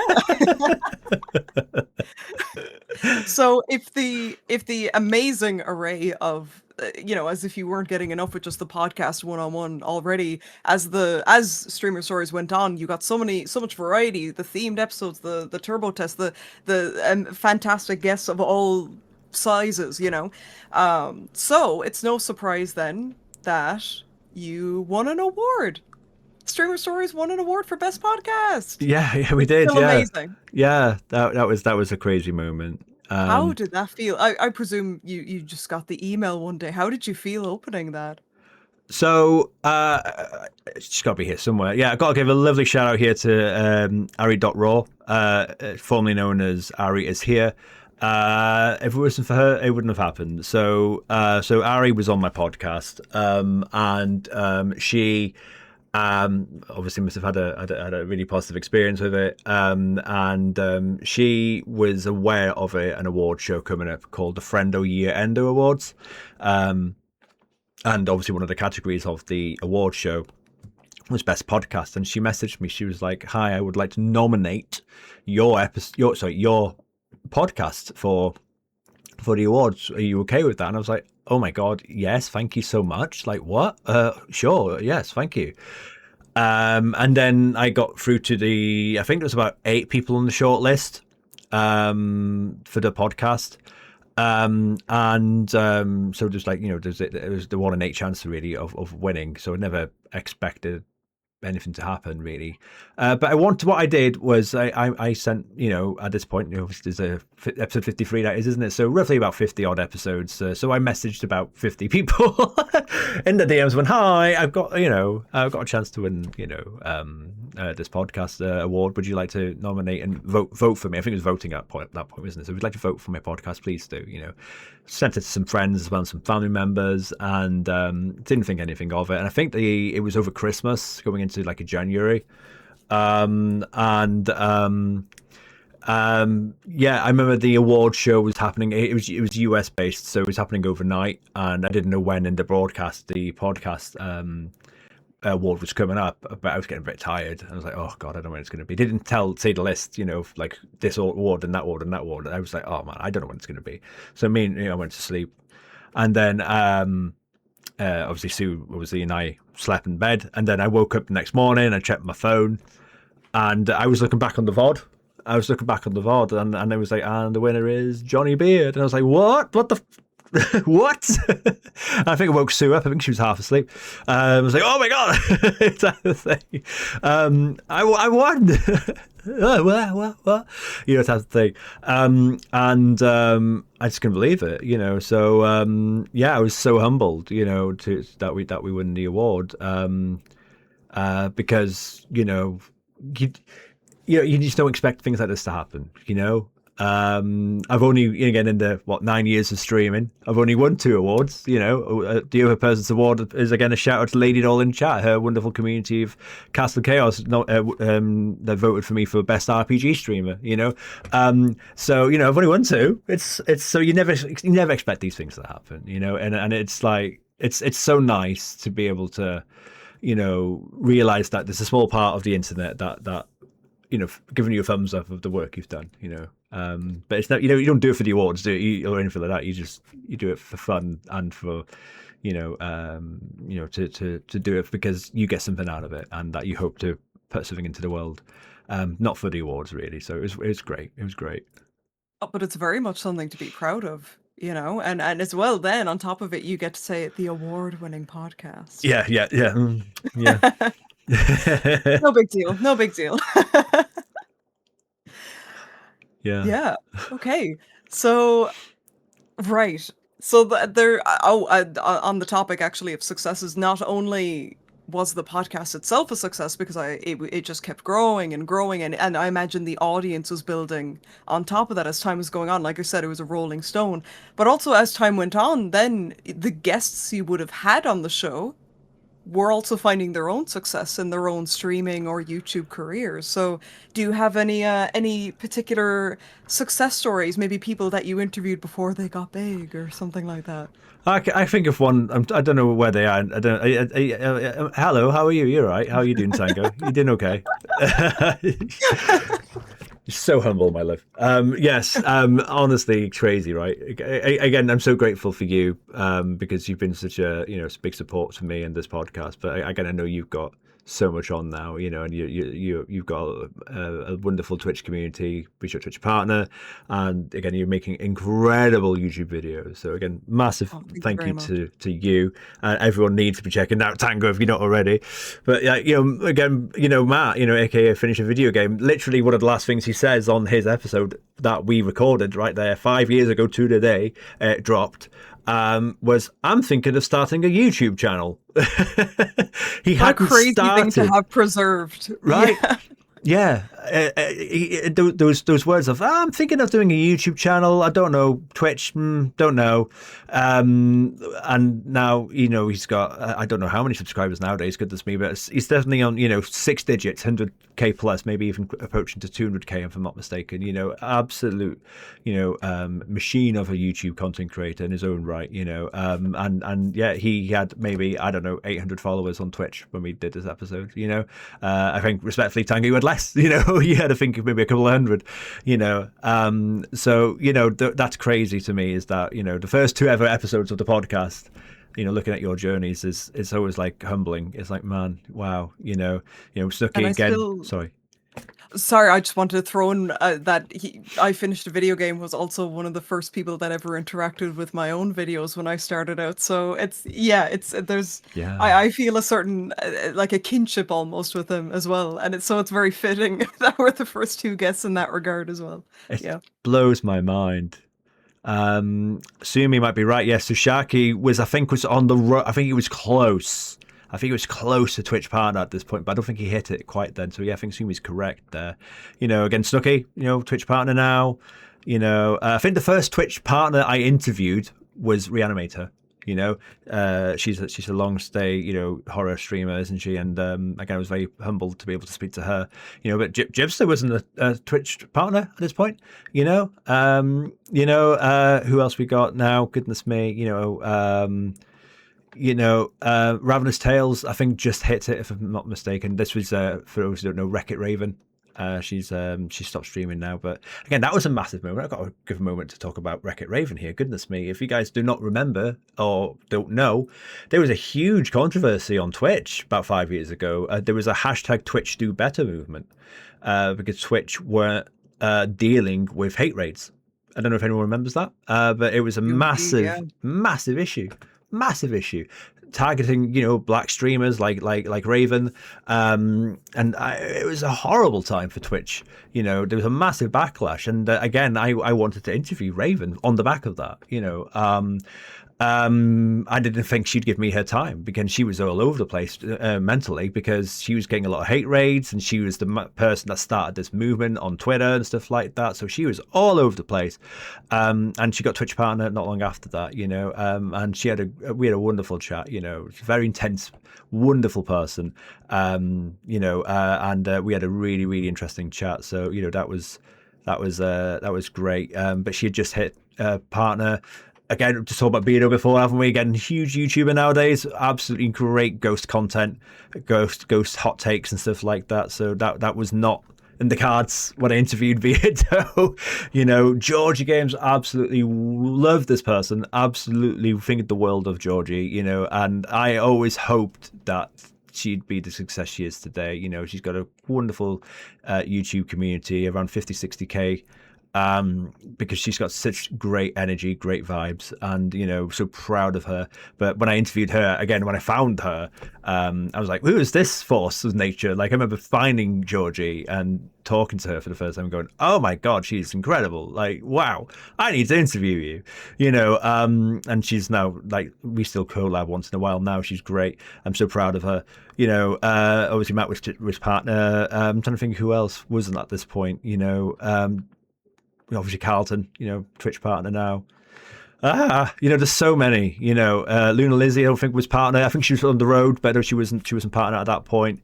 It's just crazy. You just can't believe it. Yeah, how many people have hit it since the chat. And it's not because of me. it's because of them. They're just amazing content creators. They've done all the work. Obviously, they're unique, they're creative, they're talented, they have a wonderful community that backs them up, and then they get their flowers. And it's a shame there's certain people that I do think that deserve it that haven't got it. So hopefully there's still time. For certain people. There's still time. There's still time. And how did you feel? Because, of course, one of the most important episodes on the whole show is, of course, when we interview you. Oh, twice. Right, exactly. So how did it feel reversing the roles and being on the receiving end of the questions? I mean, you probably just anyone who's listening to this right now probably realize I can still waffle. I can waffle like mad, right? I can interview well, right? But I can also waffle like mad. In fact, sometimes I think I give too long a question answer. To be honest, I think that's my problem. So I don't think filling an hour's worth of time is hard for me. um, I felt mostly okay. I think I think because I had the idea of doing a streamer journey for other people, thinking about my own journey prior to that, I don't think it was so hard. I knew my streamer journey obviously inside out was it's me and it's my life. So I suppose getting it out there probably wasn't so hard. In the 100th episode, obviously we went down a different angle. We talked about, a bit of mental health, a bit of burnout, a bit of charity work and stuff like that, and the journey in those 3 years or so. But I've never found, I don't find it hard to talk really, I can. I always kind of say that I'm a bit of a, what's the word? Um, um, I can be quiet or I can be loud when I want to be, I can really kind of mix it in where it's appropriate. I love to put the spotlight on other people. I prefer to put the spotlight on other people, but like if there is a spotlight on me, I can kind of, use it, I suppose, okay as well. So it wasn't so bad, I don't think. Okay. And you touched upon it a little bit there, and we talked about it earlier as well. Burnout is content creation in general. Burnout is something we all have to grapple with quite a bit. And while the podcast it was so fulfilling for you, I also imagine there was challenging times with it as well. So, what kind of challenges did you face in general? Burnout being one of many examples, but what kind of challenges did you face? What were the tough parts of the streamer stories? Yeah, I mean, I think for me, I think the hardest thing probably that I had to deal with was the many times that you would start the conversation of the idea of someone being on the podcast and the reception would be lukewarm to positive. And then you would get in the DMs and then you would start organizing a day and a time, or maybe not even getting that far, depending on who it is. And it just falls flat. It led to, frankly, to call it this, ghosting. It's the way it's felt. It might not have been, but the way it felt to me was the hopes go up and then you're like, oh yes, this is great, I would love to talk to this person, let's get in the DMs, and they go, yeah, this is great, oh yeah, I'd love to talk to them, love to talk to you, Johnny, yeah, that sounds like a really cool idea, let's do it. And then you get down that road with them, and then it just falls flat. Like, we've got 100 this is episode 140, right? 120 plus episodes of seasons, 10 seasons, and then the additional episodes here and there. 140 episodes. This is going to be at the end of today's episode. And what people don't see is all the cutting room floor episodes that could have been. Because you got into DMs with people and they get your hopes up and then it goes to nothing. And that's hard. That can be really hard because, again, we've got a structure in place here that it's my own energy and it's my own resources to put it in place. But I always said I want to try and start the season a certain way, like maybe having someone wonderful and big, incredible, like Azure Kyler is a great example. Some mid-season finales here with your favorite son, who's a fantastic YouTube content creator, and Morgan, and then ending, massively on a high. And I saw them in chat before. Zoran Gavoich from Dead Meat, I love you. Low carb comedy. So this is the structure I've set in place, so, and between the episodes, there's the people that I'd love to interview. Death Trips was a Twitch partner, by the way, when he did his episode. I just saw his name again. Love you, Death Trips. So I had the structure in place. So it wasn't just about going for the big hitters. It was going for the flow of lots of different personalities, lots of different creative, people to talk to, and then you'd kind of structure it, and these people would be like, yes, I'd love to go on your podcast, yes, yes, yes, yes, and then you'd get a certain distance with that person, then the ghosting might happen, so to speak. And then you go, oh, I got to hit the drawing board again. I got to like look at my other list of people that I'd love to interview. How do I?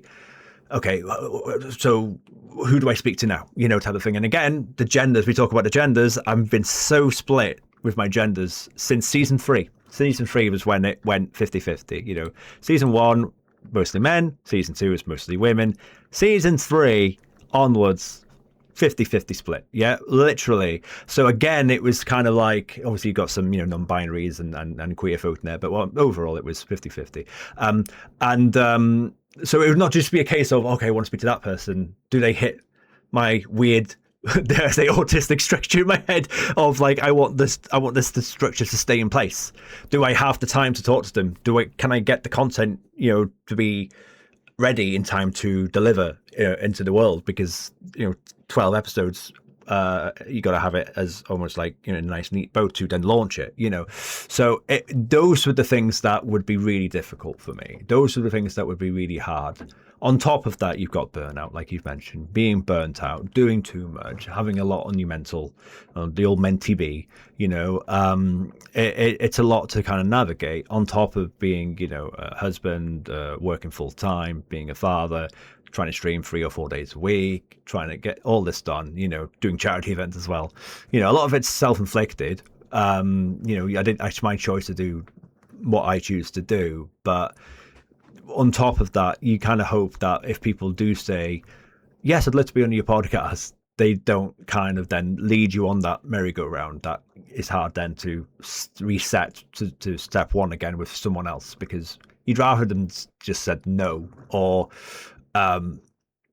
almost not say anything at all, because again, a lot of the DMs were, hi, I'd love you to be on my podcast, what do you think? And nothing, and that's fine, but then you kind of get the answer then, don't you? So I'd rather have had that than the yeah, that sounds great. Those are the worst ones. I'm sorry. It's horrible. It is. And of course, there's not going to be no, we're not going to name names here. It's all going to be anonymous. But what are some maybe negative experiences with guests that you might have had on the podcast? I'm very blessed. I'm very privileged to say that there's not been many. There's not been many people that I would say that have it's been a difficult experience. I think overall, I would probably say that like there was one guest. I won't mind telling one story, and of course I'm not going to mention by name. But there was one guest. I think it was so hard to get answers out of, shall I say. Like it was so hard. It was so hard. And that challenges you as a journalist or an interviewer. If you've got a list of questions, and again, anyone who's been on the podcast will know you've got the list of questions from me. When you get into a point where you're like, okay, so I've asked probably 2/3, if not 3/4 of my questions, and I'm only like, I'm looking at the clock and I'm going, it's only been 20-25 minutes. I'm kind of going, oh, okay.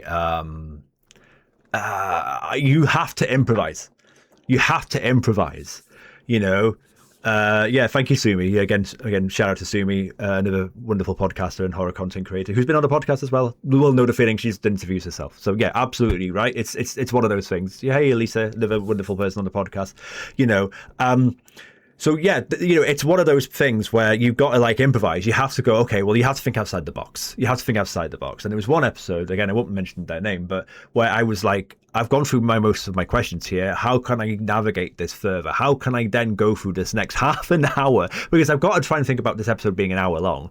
Most of my episodes are an hour long. Some of them are not, but most of them, I try to hit that hour if I can. And you're like, okay, well, where can I take this? And then it challenged me as an interviewer and as a podcaster and as a journalist to kind of go, well, what can I think outside the box to ask them that will then take them in a different direction that they might be more comfortable to talk about, So this particular person, we would talk about different things. So we would talk about like, their community, if I'm not mistaken. I'm trying to think of what the questions. I was in trying not to give away who it was. So, I think we started to talk about community gaming or community focused things in terms of, just like instead of the idea of streaming or talking about their childhood, maybe, because that might have been maybe a difficult thing. Like, again, I won't mention this other person's name, but I remember asking someone, hey, I'd love to interview you on my podcast. And they got back to me and said, hey, Johnny, thank you for the offer. I'm very grateful that you've asked me to be on the podcast, but my childhood was really traumatic and therefore I don't want to talk about it. So I'm going to decline your offer of being on the podcast. Can I just say thank you to that person? I'm not going to say who it is, obviously. I really respect that, So it could be potentially a traumatic experience for these people, You don't think about things like that. So getting different answers might be traumatic, might be something they don't want to disclose or be comfortable with talking about. So you do have to kind of, pivot. And it's something I had to do, it's something I had no choice but to do, because otherwise I was going to be doing a 30-minute podcast and it's like, well, okay, well, why is their episodes half the length of everyone else's? It just wouldn't work, it wouldn't work. So that's probably one of the hardest experiences I've had as a podcaster is having to think on the fly of like questions to ask someone that weren't in my list of questions. So yeah, that'd be one story I'd say. For sure. And so between maybe difficulty planning or securing guests, and as the years and the months went on, I imagine that the pressure really started mounting quite a bit with it. Did you find that at a certain point you needed to create a bit more of a boundary with Streamer Story, so to minimize burnout? How did you manage everything really with it as it went on? I mean, my burnout really hit like a rock bottom, about a year and a half, 2 years ago. So, this like streamer tiers section, this season 8 section here, where we're talking about, this time period for me was really difficult mentally, in my personal life as well. I was going through a lot, for me, this is when I really started to question myself. Do I stop this? Do I stop doing the podcast? Because of all the things that go into it, like I said, all of the ghosting, so to speak, or the structures that you put in place already. And once you got to a certain point with the structure, you kind of have to feel like you've got no choice but to carry it on. You could make changes. It's your podcast. You can do what you want, but there's an expectation that you are going to deliver. There was that. So how I dealt with stuff like that was, again, just readjusting. I readjusted my streams. I stopped streaming 4 days a week. I'm now streaming 3 days a week. So I cut my streaming by 25%. With, again, for those who don't know, obviously all the charity work I've done, that came to it. That's now practically stopped. It hasn't fully stopped. We are doing a charity event soon, but I'm not organizing big charity events anymore. That's in the past. So and it's looking at home, looking at my wife, my children, and my work outside of work. It's like my work outside of streaming. Like, is there anything I can cut there? Is there anything that I can do there? Do I focus my energies on other things? So I had a massive like reshuffle at home with that. And that was big for me. And for me, what's important for me is I'm not someone that will just trapdoor stop something. Hence, what, a year and a half, 2 years later, we're talking about ending the podcast. I mean, that was something that was really on my brain 2 years ago. It was like, do I stop it? Yes or no? Can I keep it going? Yes or no? Same with the charity work. Do I stop doing charity work? Yes or no? Those are the things that you start to think about. And I'd rather be like, I want it to end on a nice, neat bow. I don't want to let people down, or I don't want it to end rushed. I want it to be ended in a natural, phased, riding into the sunset type of way, and here we are obviously doing it today with the podcast, and we did it with the charity streams a few months ago. So that's kind of how I operate, I suppose, as a person. It's just to try and just try to do things, try to find the balance of looking after your mental health, but also kind of wrapping things up professionally and neatly if you can. So Mm. But unfortunately, all good things have to come to an end. Because there did come a point where you decided, this is it for streamer stories, we're going to wrap it up. How did you come to that decision? I know it's a bit of I hate asking this question, but how did you come to that decision? Well, I mean, yeah, we said it at the start of the chat Mm, today, and you were a big part of that, Tango. It was around this time where it was a year ago. Um, where I was like, okay, season 10, 8th of August, 2026 is going to be the end of the podcast.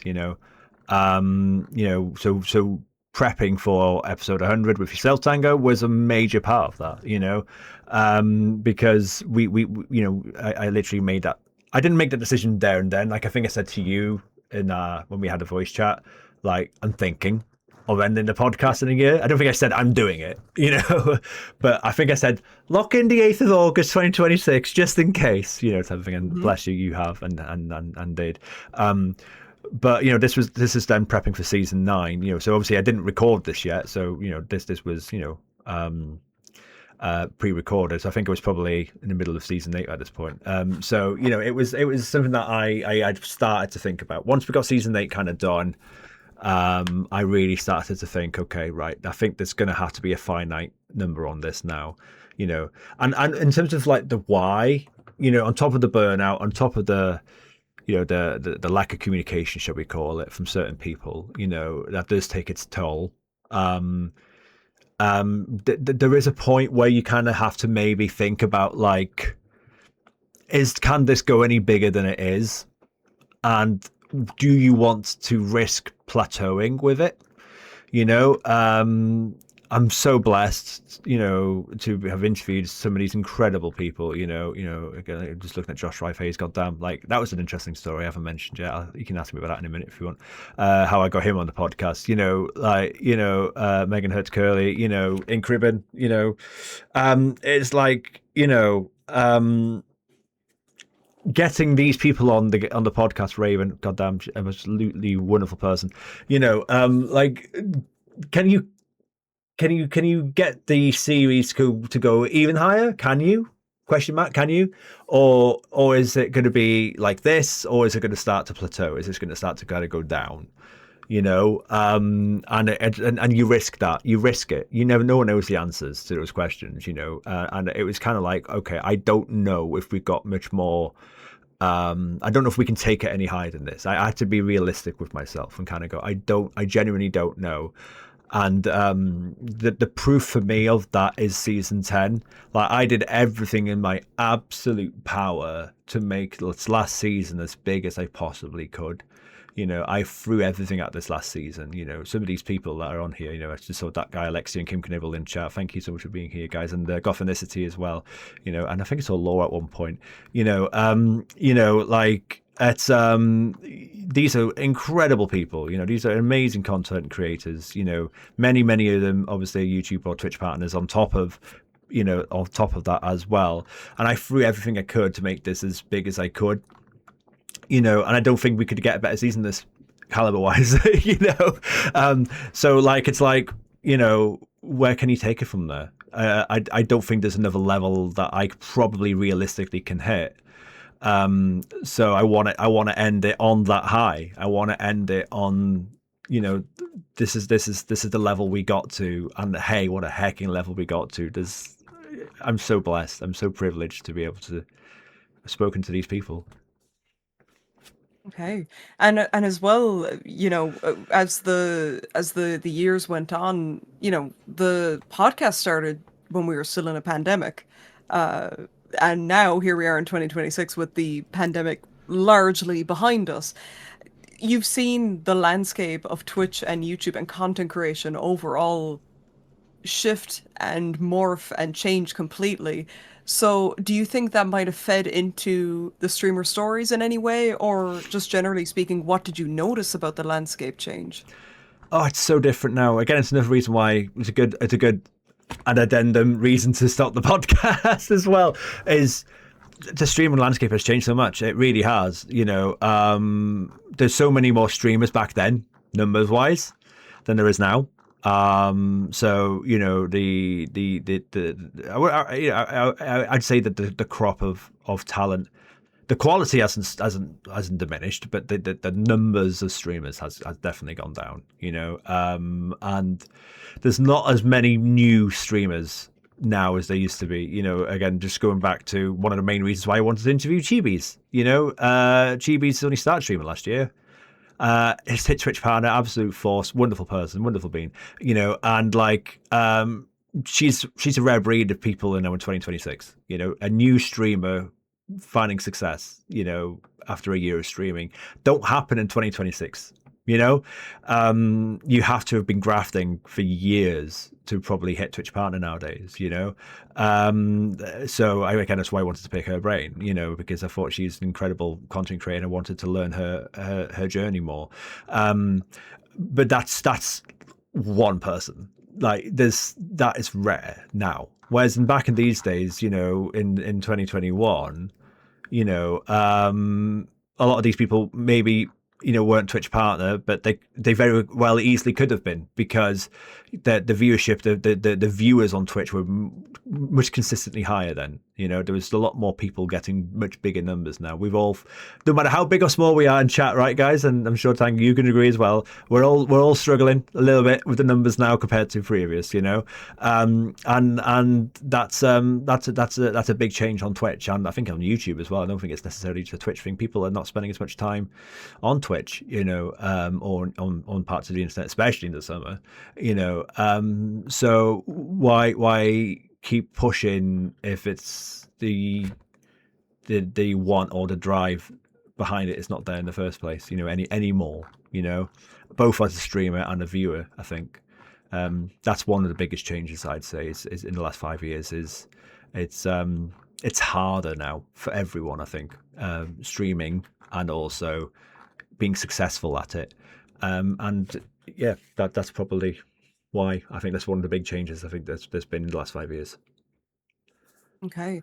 But then when it came to the end, you obviously wanted to go out with a bang, like you said. So talk to us a little bit about the final season, about the Yeah. guests, about the structure, anything to tell about the final season. Yeah. So I've talked about ending in neat bows. We did one more live with Denim, lovely Denim Blonde. So that was a nice little neat bow there in terms of live. 6 lives, boom. I mean, if you don't count this and the special I did with Ash Millman, that's 8 technically. But anyway, yeah. So again, talking to Sweetheart Ali was amazing. What a wonderful pillar in the Final Fantasy and the RPG community, retro community. That was great. I wanted this episode, I'm going to give them a bit of a poking at, actually, to the High Scores, High Stakes podcast lads. They're lovely guys from Northern Ireland. This was a really interesting experiment where I really wanted to interview the 3 of them. So again, it was podcast v podcast. So I went on their podcast, they come on my podcast. We both had 2 brilliant episodes come out of it. Check out their podcast, guys. It's fantastic. And I went on their podcast to talk about Resident Evil 1. And they came on my podcast to talk about their streamer story, but the reason why I wanted to talk to them is because I wanted to interview the 3 of them. I thought that would be something I've never done before. Unfortunately, one of the awesome guys was not well. But yeah, that was the logic behind that. Law was, again, a lovely streamer from Scotland I've always admired. Definitely wanted to speak to her. And again, in terms of making season 10 as big as I possibly could, I did a returning guest in Carlton and the tribute episode in Silent Hill with yourself, of course, Tango, and Death Tropes and Xenofox. So that's again to try and show we are going with a bang. We are going with an absolute bang here. Again, another person that I absolutely admired from afar is Gothanicity. She's an incredible content creator, brilliant on TikTok and on Instagram as well. And I just wanted to have a lovely chat with her, and that was amazing. I loved that. Odd Trots, again, brilliant, very unique content creator. In terms of his, he does a lot of nostalgic TV live reactions and stuff like that, and some quizzes and community games. I've already talked about Chibi's. Alexia. I mean, I don't know why I interviewed Alexia. He's in chat right now. I don't want to say nice things about him, to be honest with you. He's terrible. No, I'm joking. He's lovely, great friend of mine. Carlton, of course. What do I need to say about him? I haven't already said. Evil Cherryberry. Again, she's had a heck of a journey as well. On Twitch. She's now a Twitch partner. Very fierce, very well driven challenge runner in terms of playing so many games, back to back to back to back. And Kim Knibbles is a wonderful being, who I met at TwitchCon. And again, that was something that, again, I suppose that's one thing I will say about Kim. I don't think they'd mind her in chat, but I don't mind mentioning it. Kim is one of the only people that I've had on the podcast that I got recommended to me. Most of my guests, I've kind of, dare I say, sourced myself, I've either found them through their content or maybe like I'm through a raid, something like that. But I've kind of put them on my list myself. I've kind of gone, okay. Whereas Kim was recommended to me, and I wanted to kind of have that.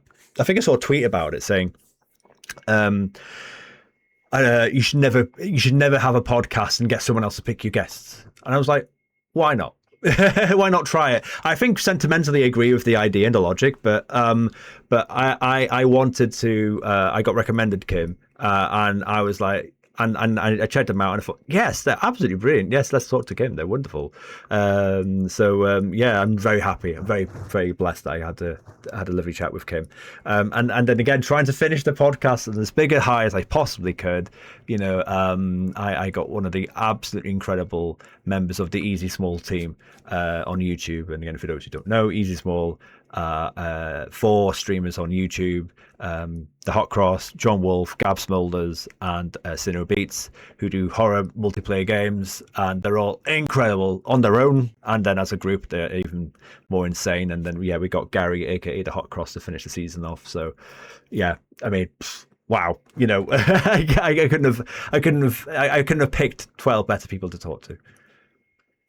Yeah, really strong final season. It really was going out with a bang.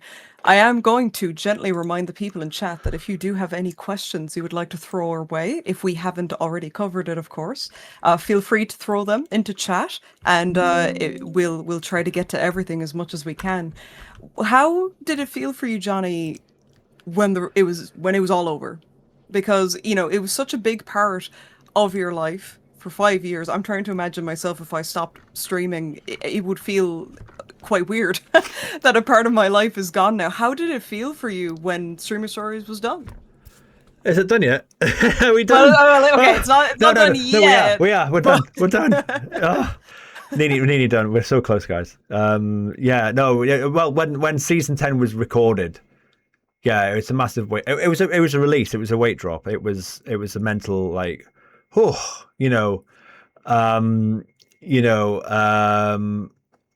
yeah, as I said, many emotions, happiness, pride, sadness, but relief is one. I'm happy it's over. I don't regret ending here. I think it's the right decision. Ending on a high. Looking back on it like we have today, it's been really kind of like really sweet and weird and wonderful. Just looking at again all their wonderful little faces. I think it's what Em in chat before. We love you, Em. It's just like, yeah, my God. I think so was Anakin as well before. It's just like, yeah, what a thing, right? What a thing. Well, look what we did. I think so Johan earlier as well. Like what a thing we did.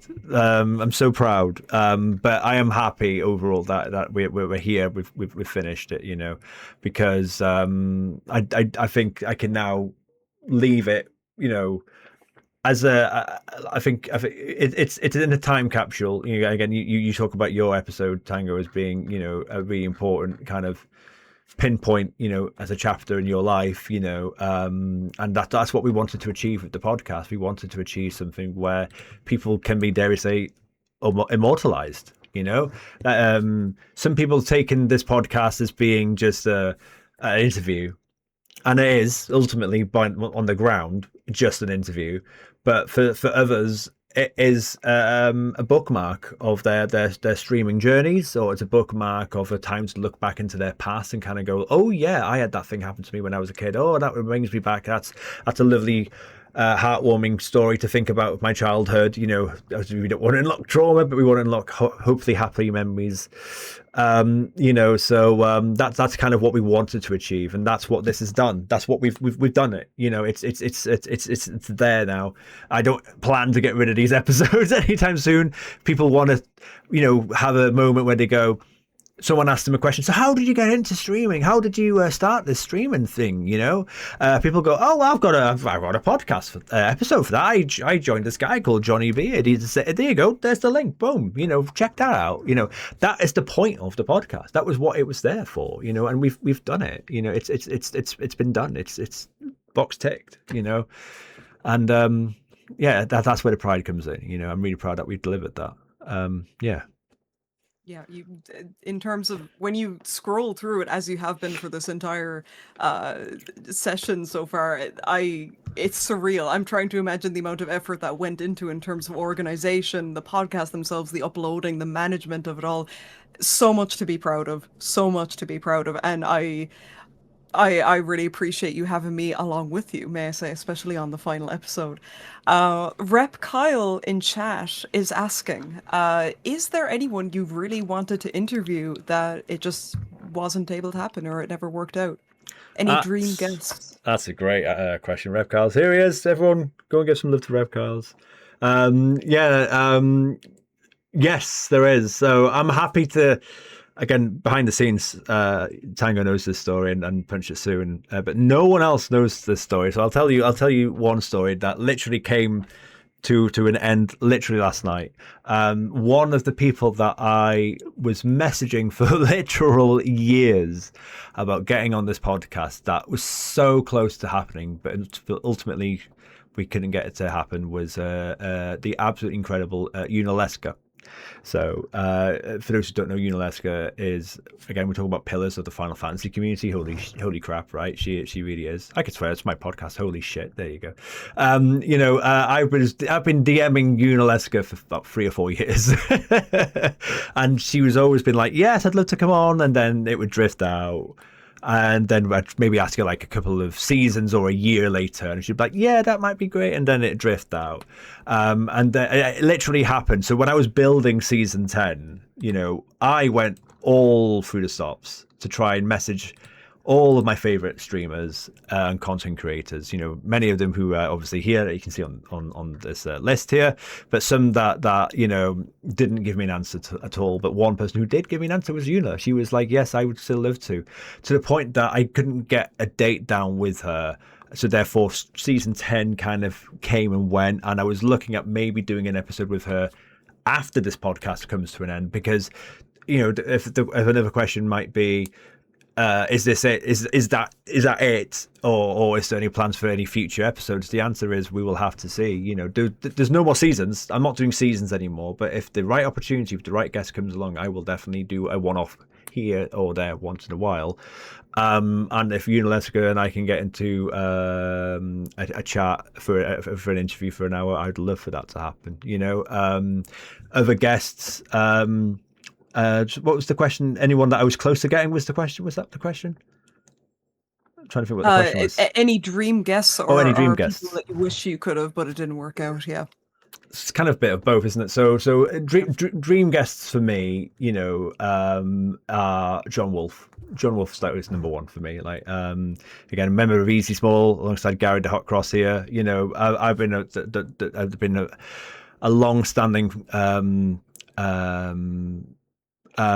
person, a long-standing fan, whatever way you want to call it, you know, of John Wolfe. You know, he is like number one for me when it comes to doing this. You know, as a streamer, as a YouTuber, as a charity fundraiser, you know, again with his horror gaming, you know, knowledge and wisdom, he is like number one for me. Like, and I took it down off Twitter not long ago, but people might have seen I did an actual little video on my Twitter saying, "This is the message of John Wolfe. I'd love to have you on the podcast." It was a bit more respectful. I was like, please come on the podcast. It wasn't like that, but it was like, I'd love to have you on the podcast. Like, if you this sounds like something that you'd like to do, please, reach out, type of thing. I deleted that afterwards, but it didn't lead anywhere. I have sent emails to John, hasn't happened. I think it's just not something that really is his thing. Again, someone else I would absolutely love to interview is Maximilian Dude. Again, I think you'd all agree. Again, what an incredible content creator he is, and I do technically have a link with Maximilian Dude in terms of Tiffany Lockhart. I've been so close many times to DMing Tiffany going, hi, can you just give me Max's details? And it's too cheeky. Right? There's a level of cheekiness, right? You can't really go down. But Tiffany's one of his mods, and yeah, good friends. They've done a lot of content together. Those are the top three. It's Unaleska, John Wolfe, and Maximilian Dude that are dream guests. Okay, and I was also going to ask this soon. Spooder's Web, excuse me, and myself are on the same wavelength, asking you this question. Now that you have 5 years of a podcast down, what advice would you have for someone who wants to start a podcast? That's a good question. I mean, for me, especially with the landscape, definitely now, but even 5 years ago, it's quite obvious, as I mentioned before, podcast mania is still rife. Everyone has a podcast, and that's just the nature of the landscape. So for me, it's a case of try to bring something different to the table, which is so hard to do. I'm very blessed. I must say, I've seen a lot of podcasts kind of similar to mine now, but they weren't 5 years ago. I'm not saying I'm the first to do it. I'm definitely not the first person to kind of go, I'd like to interview this streamer. Let's chat. I'm not the first person to do that. I know I'm not. But I don't remember ever recall seeing someone trying to make it episodic and seasoned, I might be wrong. And please tell me if I am. I'd love to check out their content. For me, it's not about saying I'm the first to do anything, but more that I couldn't see anything and try to put something different out there. And I think that's what's really clear is try to be unique, try to be different, because it's so like streaming. It's so hard to stand out. It's so hard to bring something different to the table. So if you've got that niche idea, then that's the first thing I'd say when it comes to a podcast.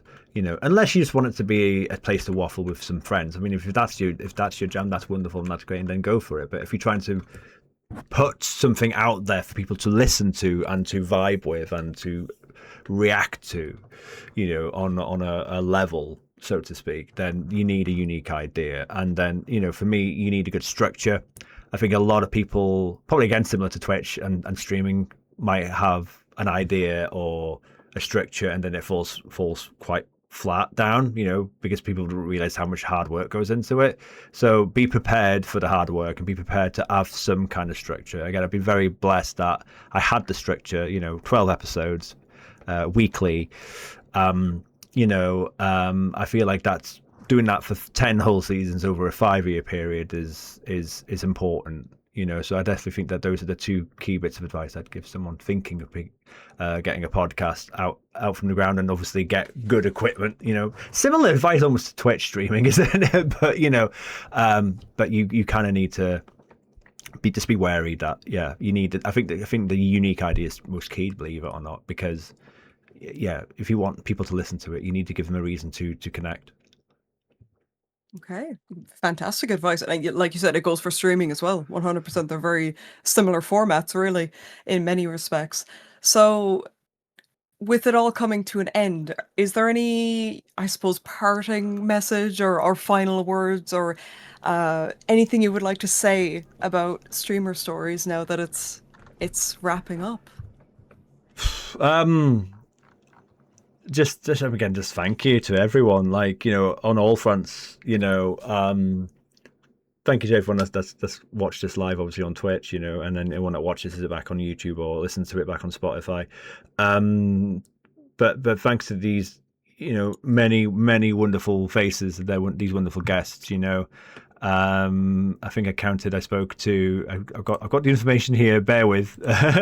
I spoke to 124 different people over a 5-year period, which is crazy. Did it for 10 seasons. Did it for 5 years. I've got even the number of countries I spoke to people by. By the way, the most people that we spoke to were US based, then England, of course, and then Wales. So I got a lot of Welshies. That's something I'm really proud of. But over 16 different countries. Crazy. Yeah, it's honestly amazing that we got to speak to as many people as we did. And you're all wonderful. Thank you for sharing an hour with me. Two Germans. Two Germans. Thank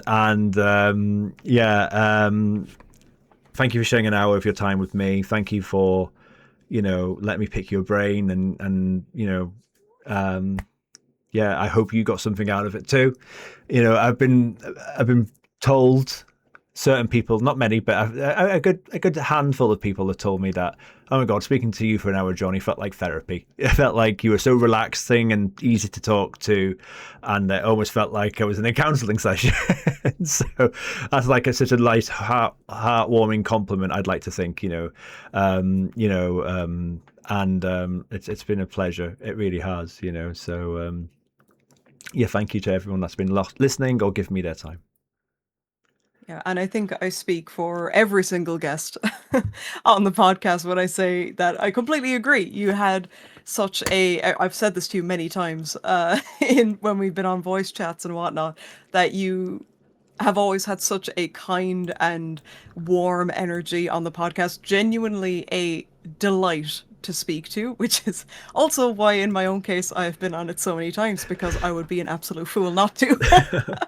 I would be a fool to say anything otherwise. So, thank you so much for hosting it, for putting in the insane amount of effort, colossal effort that went into it for 5 years going. You've so much to be proud of with it, and you've given every single person on Streamer Stories a really beautiful memento to hold on to.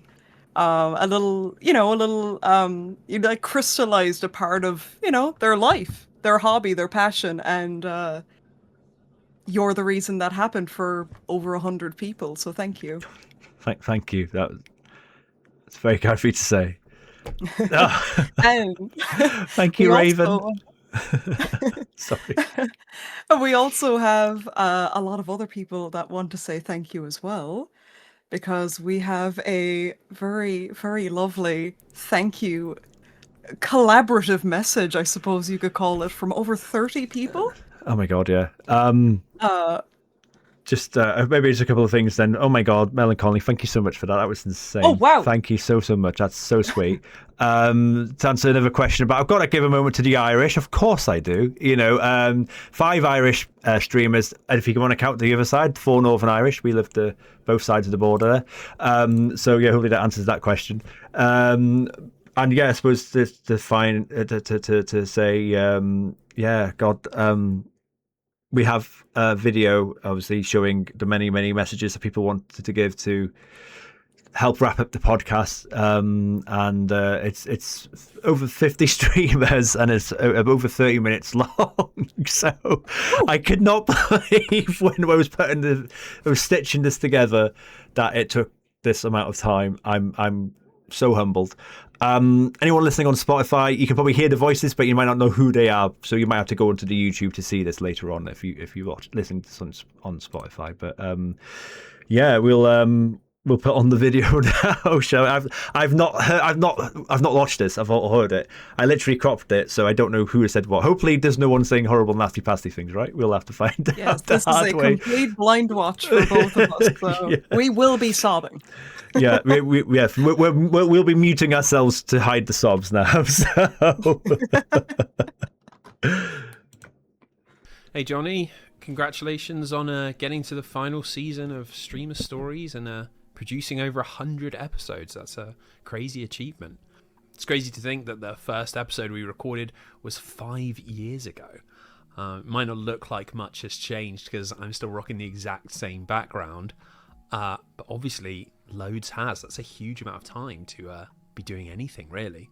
So anyway, good luck with whatever project you decide to embark on next, and hopefully you get another lovely 5 years out of that as well. Hi Johnny, it's been such a long time. I've heard that Streamer Stories has come to an end, and I still can't believe it. I know how much passion and effort you poured into that project, and that was amazing to see. Thank you so much for taking all of our stories and for telling them to the world. And yes, so thank you again. It was a pleasure. I will still remember that interview for a very long time because I had a blast, honestly. So thank you for everything. Thank you for being such a friend. And I wish you the best, Johnny. Bye-bye. So with Streamer Stories come to a conclusion. Johnny, seriously, thank you so much for making me part of your journey. Thank you for always thinking of me. I've featured a few times for you, and every time it was just absolutely a fantastic experience. What you do for the streaming community, what you do to bring awareness to everyday streamers, just give them that little bit of spotlight is fantastic. It will be missed, but thank you so much for everything that you've done for us. Hey Johnny, I just want to say, first of all, congratulations. I mean, to be able to do this for 5 years is absolutely incredible. Thank you so much for giving me the opportunity some 4 years ago to share my story, and thank you so much for sharing the stories of so many other people that you know, are raising up in the streamer sort of atmosphere. It's really lovely, and it's really important to have a space to share our stories. And I'm so thankful that you led this for as long as you did. Yeah, thank you so much again, and I hope that your next adventure is just as rewarding. Thank you, Johnny Beard, for 10 seasons over the last 5 years of the Streamer Stories podcast. What an excellent project to be a part of, bringing people together from all sorts of different communities and countries, all sorts of different games. We're all sorry to see it go, but we can't wait to see it next. We say goodbye to the Streamer Stories podcast. Johnny, thank you so much for having me be part of that podcast. Not only once, but twice. I'm so honoured that I got to go on there and share my story and just get to have an awesome time, awesome conversations, and just make some cool content. Like, you honestly have done such an incredible job with that podcast. You should be so proud. And I know whatever you go on to do next, you're going to do an amazing job. I can't wait to see it, dude. Hey folks, Johnny Beard got in touch with me to do a quick video. I was back on the Streamer Stories way back then. I think season 1, maybe season 2, and it's an incredibly fond memory from me, as it was one of the first ever podcasts I was on, maybe even one of the last ones I was on, because life has been a whirlwind pretty much ever since. I still stream, I make content on multiple platforms, I run 2 YouTube channels and everything. It's great fun. I have a fantastic time. I even managed to go from streaming on Twitch to actually working in the games industry for a short period of time before unfortunately being made redundant, but able to get another job, thankfully, in the games industry. So it's been a whirlwind of a ride. Hopefully you're enjoying this send-off. Hopefully everybody is phenomenal, and I'll see you guys at some point. Ta-ra. Hi, it's Lisa Paranorma here. Just a quick one, just to say thank you so much for letting me be part of Stream Stories. Sorry I look like this. I've just got back from a gig. As you all know, Soulstrike, he's in a band Contrast. We went to go see him tonight. He was absolutely fantastic, doing his first headline show. But yeah, I just wanted to say thank you so much for giving me the opportunity to be on Stream Stories. I do still stream very rarely, but I like to do more of the management side and running Raw. But yeah, I just want to wish Johnny Beard the best of luck with everything that he does in the future. And yeah, thank you very much. I've been Lisa Paranorma. Johnny freaking Beard! Hey man, what's going on, dude? Honestly, I just want to say a big thank you for having me on Streamer Stories over the past 5 years, man. Honestly, I've had such a great time with you, dude. It reignited such a massive nostalgia trip. And honestly, you were wicked, dude. Thank you so much for having me on. 5 years coming to an end. That makes me so sad. But at the same time, when one door closes, another one opens, dude. Take care, and thank you so much for letting me be a part of Streamer Stories, man. I love you, and I'll see you soon. Bye! Hey Johnny, I'm sorry to hear that the Streamer Stories podcast is coming to an end, but I hope the closing of this chapter will be the start of a very good new chapter on your journey. I was very honored to be a guest on your podcast, and you have given so much visibility to such a wide variety of streamers, and I'm grateful for that. It seems like my episode was 1,000,000 years ago, but I remember it was a lot of fun. I'm not that old. Thank you, Johnny. Hey JB, Slippy Slides here. First of all, thank you, Johnny, for giving me the opportunity to be part of Streamer Stories back when it was in its early days. It's been great hearing about the experiences of other content creators as time's gone on. I'm sorry to see it end, but as always, I look forward to whatever you do next. Thanks again, mate, and take care, everyone. Hi JB, it's MB, Magic Bananas. I just wanted to congratulate you on 5 years and 10 seasons of your Streamer Stories podcast. That is an amazing accomplishment. Congratulations. And I also wanted to thank you for allowing me to be part of it. I am still honored that you wanted to include me, and it has been great getting to hear all my fellow friends and streamers' stories as well. I can't wait to see what project you work on next. Congratulations again, and thanks again, and you're the best, and love you lots, and I will talk to you soon. Bye! Hey, how's it going? Just wanted to say, Johnny, it's been an absolute pleasure to have featured on your Streamer Stories in the past. I believe it was season 2. And I felt quite bad at the time because we recorded it when I was CSE Monster 4, and then I changed my name to Monster the Mash.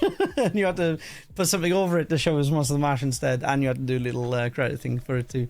It was so much fun, and genuinely, all the Streamer Stories you've done with all these amazing streamers has been very, very fun to watch, honestly. And seriously, wish you all the best for the future with streaming and stuff and everything else you do instead. But man, it is gutting to see that you're not going to do it anymore, but seriously, man, it's been a pleasure, and I'll catch you soon, my dude. Much love, man. Bye-bye. Hey Johnny, Beardo here. Sad to hear about Streamer Stories coming to an end after 5 years. I mean, I've known you for 6 years now. We met on Twitch, and in those 6 years, I've become a full-time content creator on YouTube, so it's been a bit of a wild journey for me. I really enjoyed doing the podcast with you, and I've enjoyed watching your streams over the last 6 years, and a random nerdy conversations, and a fellow Welshie. Yeah, it's going to be a shame, but I'll always remember breaking my brand new camera trying to tap my control pad buttons way too fast. Good luck with everything you do, brother. Beardo out. Congratulations on the huge success of Streamer Stories. It's been a wild ride, and I can't believe I've been part of it. It was such a fantastic experience. I also want to congratulate him over 10 seasons, 5 years. That is a incredible achievement, and I really can't wait to see what he does next. Yo, JB. For the last 5 years and for twice as many seasons, you've been put on Streamer Stories, which has accumulated over 120 hours worth of interviews, conversations, and storytelling with a gamut of personalities. From prominent YouTubers, indie creators, rock stars, cosplayers, and of course streamers of all sizes, you've been a gracious and charismatic host to each of us, giving us all a spotlight and a chance to share our insights and perspectives. But more than anything else, I think Streamer Stories really showcases and highlights your own growth and journey as a streamer. While I may look back on our early episode and cringe a little, I hope you can look back at the series fondly, with pride, and even have a laugh at some of our expense, maybe. I'm honored to have had that experience and been a small part of this amazing project you've put on. Here's to Streamer Stories, and here's to you, JB. We wish you all the best. I'm looking forward to whatever comes next. God damn, do we love beards. Later, buddy. Hello, and Shamai. My name's Carlton, and I'm here to basically say, Johnny, thank you. Thank you so much.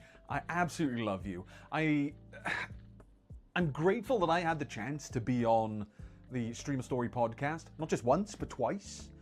And just thank you so much for being a good friend, man.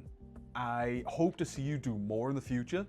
I know that you're saying that this is going to be the last Streamer Story podcast, but I know that you're a man of many talents, and I'm looking forward to seeing what you've got hidden up your sleeves. Thank you so much, bro. Absolutely love you. Take care. Bye. Hello from the Moonbase. This is Kiraga, and I just wanted to say thank you for allowing me to be a part of Streamer Stories. I felt so appreciated and welcomed, and I wish the very best for you, Johnny, and everyone who contributed to this lovely series. Take care! You're listening to the last ever Streamer Stories podcast with Johnny Beard. Can't quite believe I'm saying that. It's mad. After 5 years and 10 seasons of you chatting to some amazing, interesting, really cool streamers and me, you're done. Wow, this is such a big deal. JB, if you put even half the passion and dedication into your next project as you have done to Streamer Stories, you're gonna nail it. You've got this. I'm wishing you all the best. Hey Johnny, long time no see.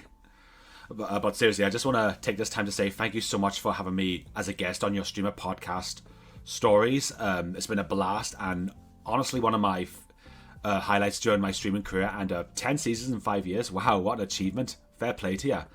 But overall, thank you so much, yeah, and all the best. What can I say about Streamer Stories? Well, first of all, really proud of Johnny for even making this the place that it was. A place to learn about yourself, about other streamers, to find community, to find people who think like you and who want positive, good things done through gaming. And this definitely allowed us to let our guard down and let people get to know us so that we can continue to build. So congratulations, Johnny, for all that you have done, and we love you very much.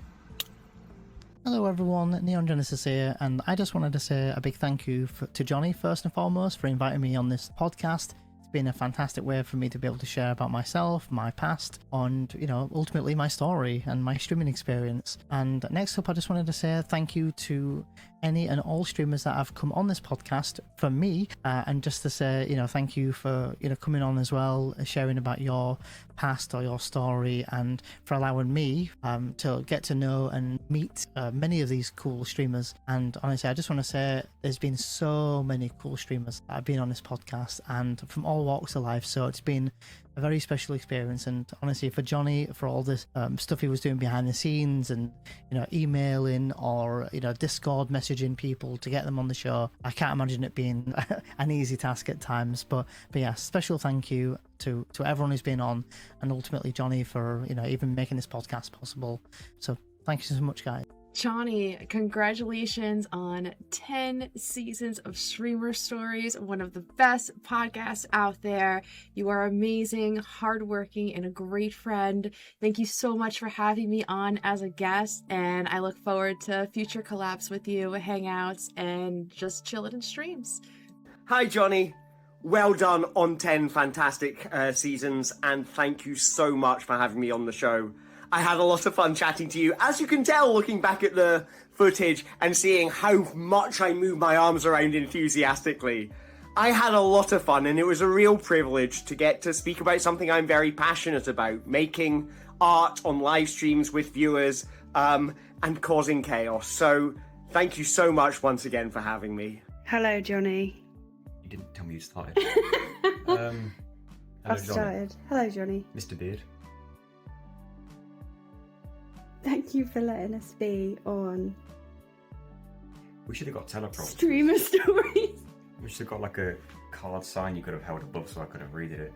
Redid it. Thank you for inviting us onto your podcast. It was a lot of fun. I can't believe it's coming to an end. It's been how many years? 5? It's been 5 years? Yeah. I read 5 years. Wow, a long time. But thanks for having us, and I can't believe it's finally coming to an end. I hope everything goes well for you in the future. Good luck on the next project. Yep. Bye. Wow, what a huge achievement it is, Johnny, to get to 10 seasons of Streamer Stories. You've always done such a fantastic job of interviewing your guests, of having meaningful and insightful conversations with them. I've always enjoyed it as a listener, either learning about content creators I didn't know much about before, or even about some of my friends who were on the show and learning things like where their name came from and where their journey started. I've always really enjoyed it, and I'm forever grateful that I had the opportunity to be a guest myself. Here is to 10 seasons of Streamer Stories. What a huge achievement. And here's to the next big projects for you as well, Johnny, because I know it will be fantastic.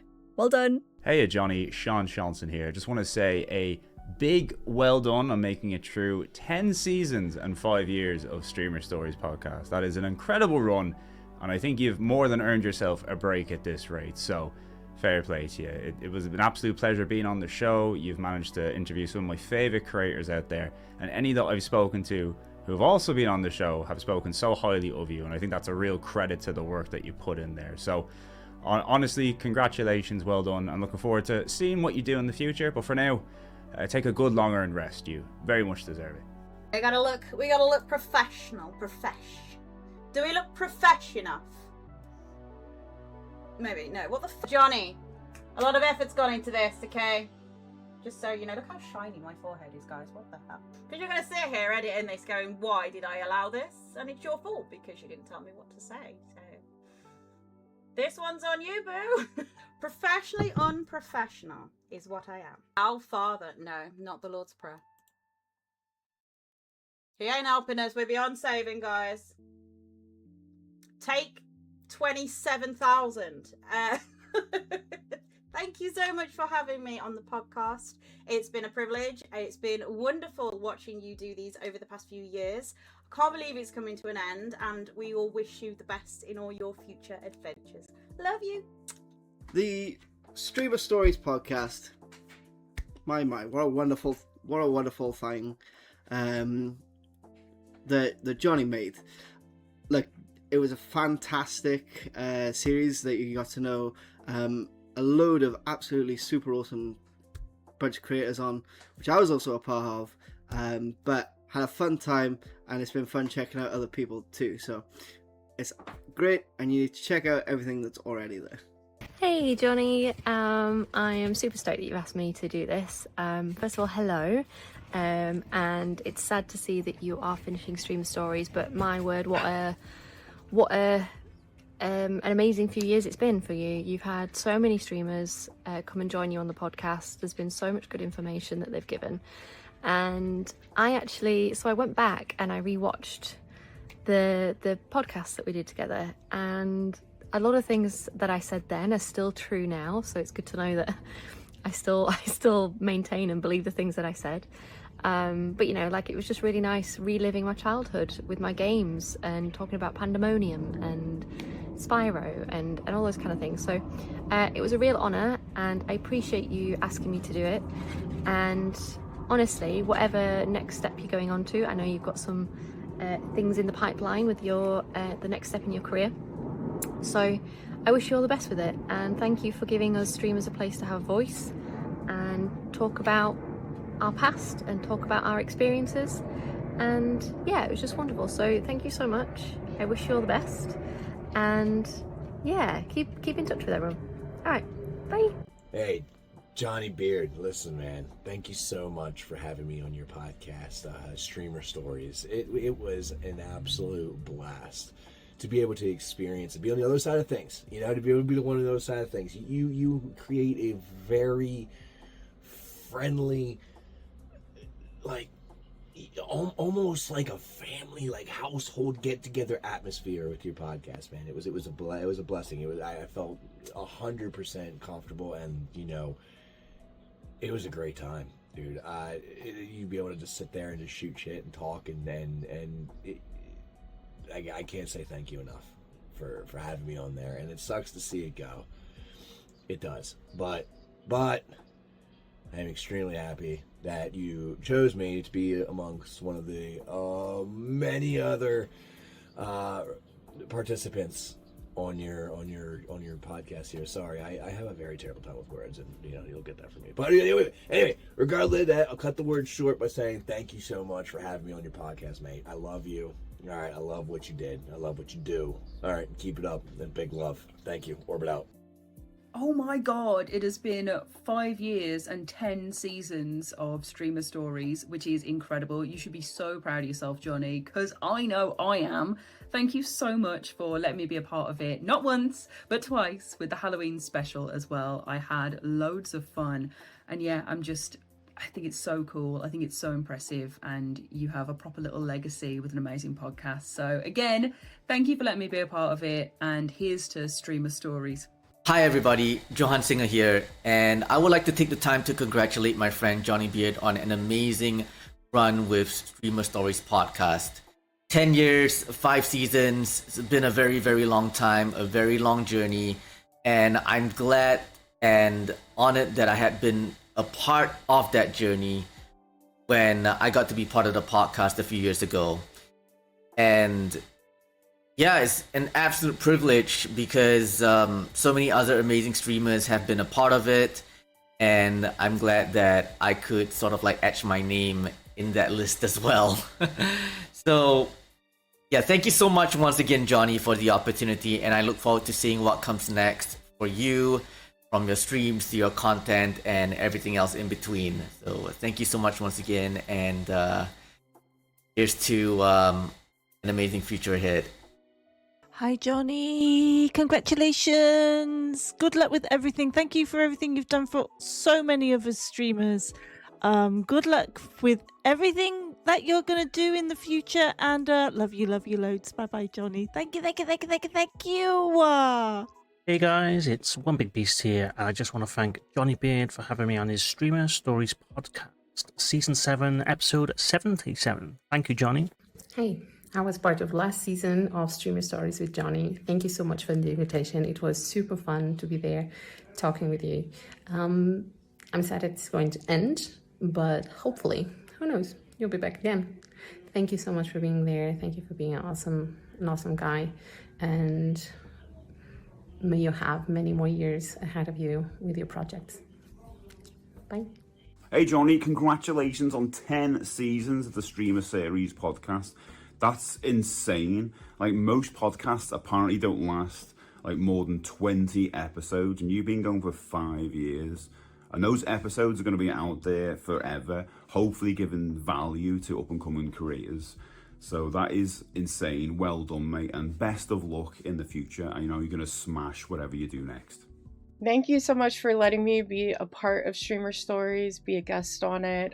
It was so much fun to tell my story, and even though this chapter is closing, it's just making way for a new chapter full of new adventures. So here's a send-off for Streamer Stories podcast. Until next time. Well, Brother Beard, it's the end of an era. You've dedicated 5 years to sharing the stories of streamers, big and small, and I thank you for allowing me to be part of this chapter of your life. You've been a champion for charity, an advocate for positivity and inclusivity for everyone, and of course, a great friend. I wish you the very best in whatever adventures life takes you on next. Best of luck, my friend. Hey, Johnny and friends, it's Jamie. How's it going? Just coming on here to send off the Streamer Story podcast with a bittersweet goodbye. I know that, Johnny, you've put so much love and passion and dedication into all of our stories and getting in touch with us, you know, taking your personal time to see why we love gaming and how it connects us all, and just sharing our nostalgia and all the really beautiful things that tied into this project that you've had going for years. So thank you so much. Thank you for allowing me to be a part of it. I really appreciate you and your friendship, and it was such an honor. And thank you again, homie. I can't wait to see what else you have planned in the future. Bye. All the guests out there, it has been an absolute pleasure being in the Streamer Story podcast. It's been a really joyful ride. It was absolutely amazing. And a final words I gotta say is keep being yourself, keep being awesome, keep believing in your potential, because no one else will believe in your potential more than you do. Keep striving, keep working hard, keep finding ways to grow in the best of your abilities, because I know that deep down, from all these opportunities and stories and shorts that you watch, you can have the opportunity to be successful and you can achieve your dreams. So keep being awesome and keep thriving, because I believe that you can do it. So keep being your wonderful self and continue putting the effort. Hi, Johnny and friends. It's Xenofox. I just wanted to say my farewells to the Streamer Stories podcast and express my gratitude to Johnny for inviting me to be a part of such a wonderful experience. I had so much fun. The podcast will definitely be missed, but I cannot wait to see what Johnny cooks up next because I know it's going to be great. Until then. So I've heard through the grapevine that Streamer Stories is coming to an end after 10 seasons and 5 years making it. It's sad to see a platform like this disappear in the streaming space, but as they say, all good things must come to an end eventually. Congratulations to Johnny for all the success with the podcast, for doing everything he did with it. And congrats to all the guests as well that were on it. I'm a little over time here, but just want to say congratulations on 5 great years, 10 amazing seasons, and here's to the next successful project. All the best. Hey Johnny, Laura here. I was really sad to find out that after 5 years and 10 seasons, Streamer Stories podcast was coming to an end, but all good things must come to an end eventually. I'm really, really happy that you asked me to be part of this final season, and I really, really appreciate you reaching out. I'll never forgive you for not letting me redeem myself in the turbo test though. Can't wait to see what you do next. Know it's going to be great. Bye! Hi, it's Mag, and I just wanted to say that after 10 seasons and 5 years of Streamer Stories, I want to wish Johnny all the best, because I know that it's now coming to an end. I'd like to thank him for having me on the show. Well, I think it was last year. It feels like it was only a couple of weeks ago, but thank you to everyone on the show. And then obviously to all the people that watched and everything. I think it's been a fabulous set of podcasts, and it's a shame that it's coming to an end, but I wish Johnny all the best, and look forward to seeing you very soon, mate. You take care. Thank you for letting me be part of the last series of Streamer Stories. I enjoyed it with you immensely, and you were very easy to talk to, and I hope this is definitely not the end of projects such as these for yourself. Take care, and again, thank you very much. Meow meow. Johnny Beard and Streamer Stories has been such a joy to be a part of, not once, but twice, and both times I have been not only impressed with the quality that Johnny Beard puts out, but with the interactions and the other guests as well. Johnny's awesome, and I love you so much. Thank you for having me be a part of this, not once, but twice. It was an honor. Hey, what's up? It's Johnny Rebecca. I just wanted to say thank you again for having me on Streamer Stories podcast. It was so cool. Congratulations on 10 seasons and 5 years. I can't wait to see what else you have in store. And yeah, congratulations, dude. Oh, what is that? Hang on. Oh, it's my redemption arc. That's right. Oh, we're using all the buttons now? That's cool. I can do that too. I'm not going out like this and you can't make me. Hello, everyone! I just wanted to say a huge congratulations on 10 incredible seasons of the Streamer Stories podcast. It was such a pleasure to be a guest on the podcast. I'm really honoured to be a part of it. Thank you for all the amazing conversations you've shared across the years. And here's to whatever adventure comes next. Wishing you all the very best. Hey Johnny, author MJ Gallagher here. I'm sad to hear that the podcast is coming to an end, but quite frankly 10 years is mightily impressive. I just wanted to thank you for being such a beacon of positivity in the community all these years, and I had an amazing chat on the show last Christmas.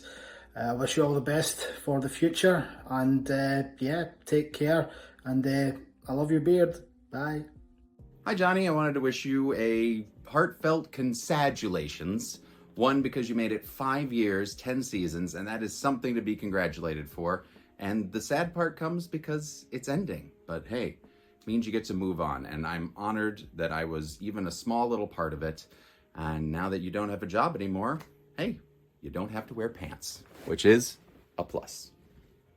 Hi, my name is Chiwis. You may know me from being on one of the episodes of Streamer Stories, which was hosted by Johnny. I just wanted to say thank you again so much for having me on. Your podcast has been amazing, and knowing I had an opportunity to be on there, I felt so grateful and honored. You were so lovely. You made me feel so comfortable and so safe. It was my first ever podcast, so I was very nervous. But I just wanted to say thank you for giving me the opportunity, and many other streamers as well, to speak about our experiences as streamers, as people who love video games and connecting with communities. I wish you all the best in your future endeavors, and congratulations again on 10 seasons. That is amazing. Thank you again. Bye. Hi everybody, it's Tomahawk here from the High Scores High Stakes podcast. Just wanted to drop by and give a massive congratulations to Johnny Beard for 10 seasons of the Streamer Stories podcast. It was an absolute honour and a privilege for myself and Mr. Lova to be a part of that journey, and thank you very much for having us on the show. Best of luck for everything else in the future, Johnny. Hey Johnny, congratulations on an incredible 10 seasons and 5 years of Streamer Stories. Thank you for creating a space where content creators could share their story, and I'm wishing you all the best with whatever comes next, and thank you again for having me. So yeah, Streamer Stories podcast, after 10 seasons and 5 years of very dedicated and very hard work put into the series, is coming to an end. I'm still baffled as I was one of the last guests into joining into Streamers podcast, and couldn't believe that I was gonna join here. I was gonna join on this thing. So Johnny, thank you so much for the opportunity. Thank you so much for everything, and I wish you the best of luck to whatever's gonna come in the future. Johnny Beard. So it has come to an end, Streamer Stories. I gotta say to you, a little something.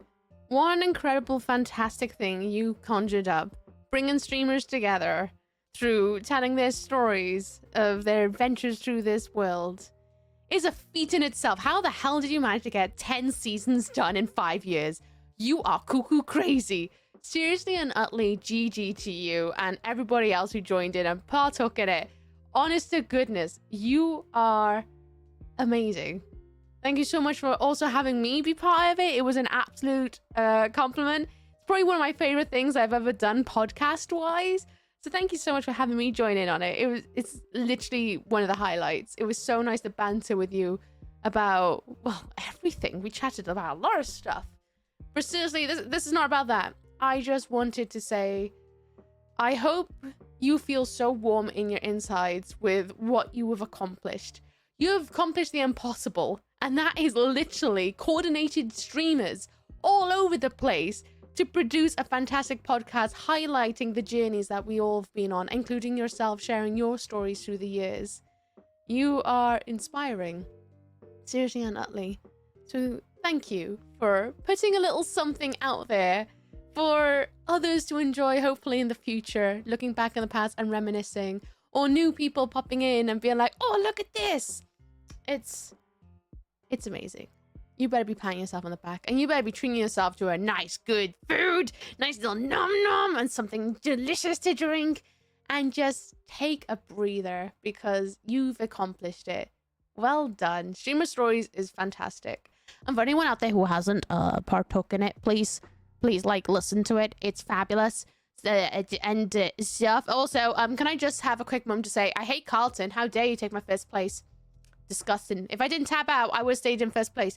Anyway, it's not about my legacy. It's about Johnny Beard's legacy. Johnny Beard is a fantastic person. If you're not already, I'm giving you a shout out. Have you noticed this is what I'm doing? Exclamation point shout out for Johnny Beard, because Johnny Beard is an absolutely fantastic being who gets up to a wide array of shenanigans, including coordinating majillion streamers to go and partake in this podcast about their journeys and also divulge in his. That's worth a follow. Give him some love and head pats. I dare you. And I want to see you clapping about the place. You know, a bit of this. I want to see you clapping. I want to see you giving head pats and love hearts to wherever you're listening to this, so that Johnny can constantly come back to this and, you know, get warmed up by it. Anyway, enough with the mushy stuff. Thanks, Johnny. You're amazing. You better be resting now and having a good old little holly bob. Thank you so much for producing something amazing for this community. Seriously and utterly. A GG. And with that, a toodle pip. Hi, Josh Drive-Hayes here. Sorry I can't do a video, but life is crazy busy. Streamer Stories is lovely. Being able to hear where other people started from and see the amount of different cultures and lifestyles that streaming crosses is fantastic. It's a hobby that we all have, and some of us are lucky enough to call it our job, and it's brilliant to be able to talk to other people and connect as a community. So thank you very much for all the effort and time you've put into making all of these. I appreciate it, and it was great to chat to you.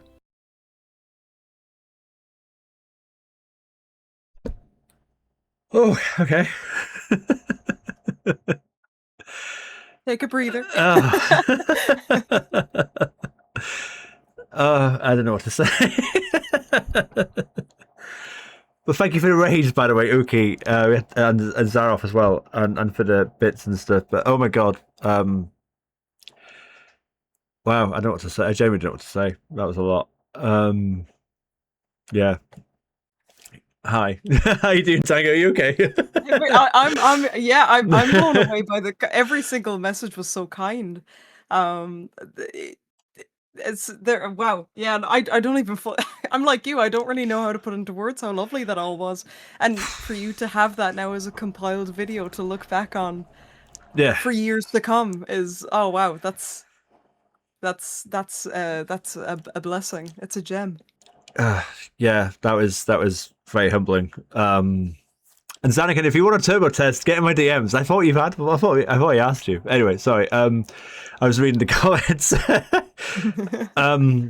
Yeah. It's really sweet, really sweet. Hearing all of that back. Obviously, as I said, I didn't listen to any of it. I was like, I'll just cut the beginning and the end, and then just crap it all together and post it, and then we'll watch it live. So I had no idea what anyone's going to say. Yeah, it was very humbling, as I said, just to be able to hear all that. You know, like it's what it's about, isn't it? Collectively, all the people on the podcast, the majority are streamers, some of them are YouTubers, some, we had authors, journalists, stuff like that. But everyone in that space, the camaraderie we all have, we all know what this streaming space is like. It can be an absolute joy. It can be such a time suck of passion and happiness. It has its downsides too. We all know that. That's again what the podcast celebrates. It celebrates the highs and some of the lows too. And yeah, it's so lovely hearing people say things like, I found my new favorite streamer through the podcast, or or some of the later guests saying like, I didn't know you had my friend, the streamer, on your podcast 2 years ago or something like that. And it's like, yeah, check that episode out. So, hearing streamers appreciate, I suppose, the hard work and time and energy that goes into it is really nice and humbling, because it has been a journey. It has been a journey. I'm so proud. Yeah, I really am proud of it all. So thank you all so much. And I think we just had like some gifted subs there from. Oh my gosh, so thank you so much. Thank you all. Yeah. Yeah. And I'm sure you were seeing in chat the kind messages are just flooding in from everyone. Yeah. Amazing. Yeah. I was keeping tabs on him, and you're all wonderful. Thank you all so much for being here. I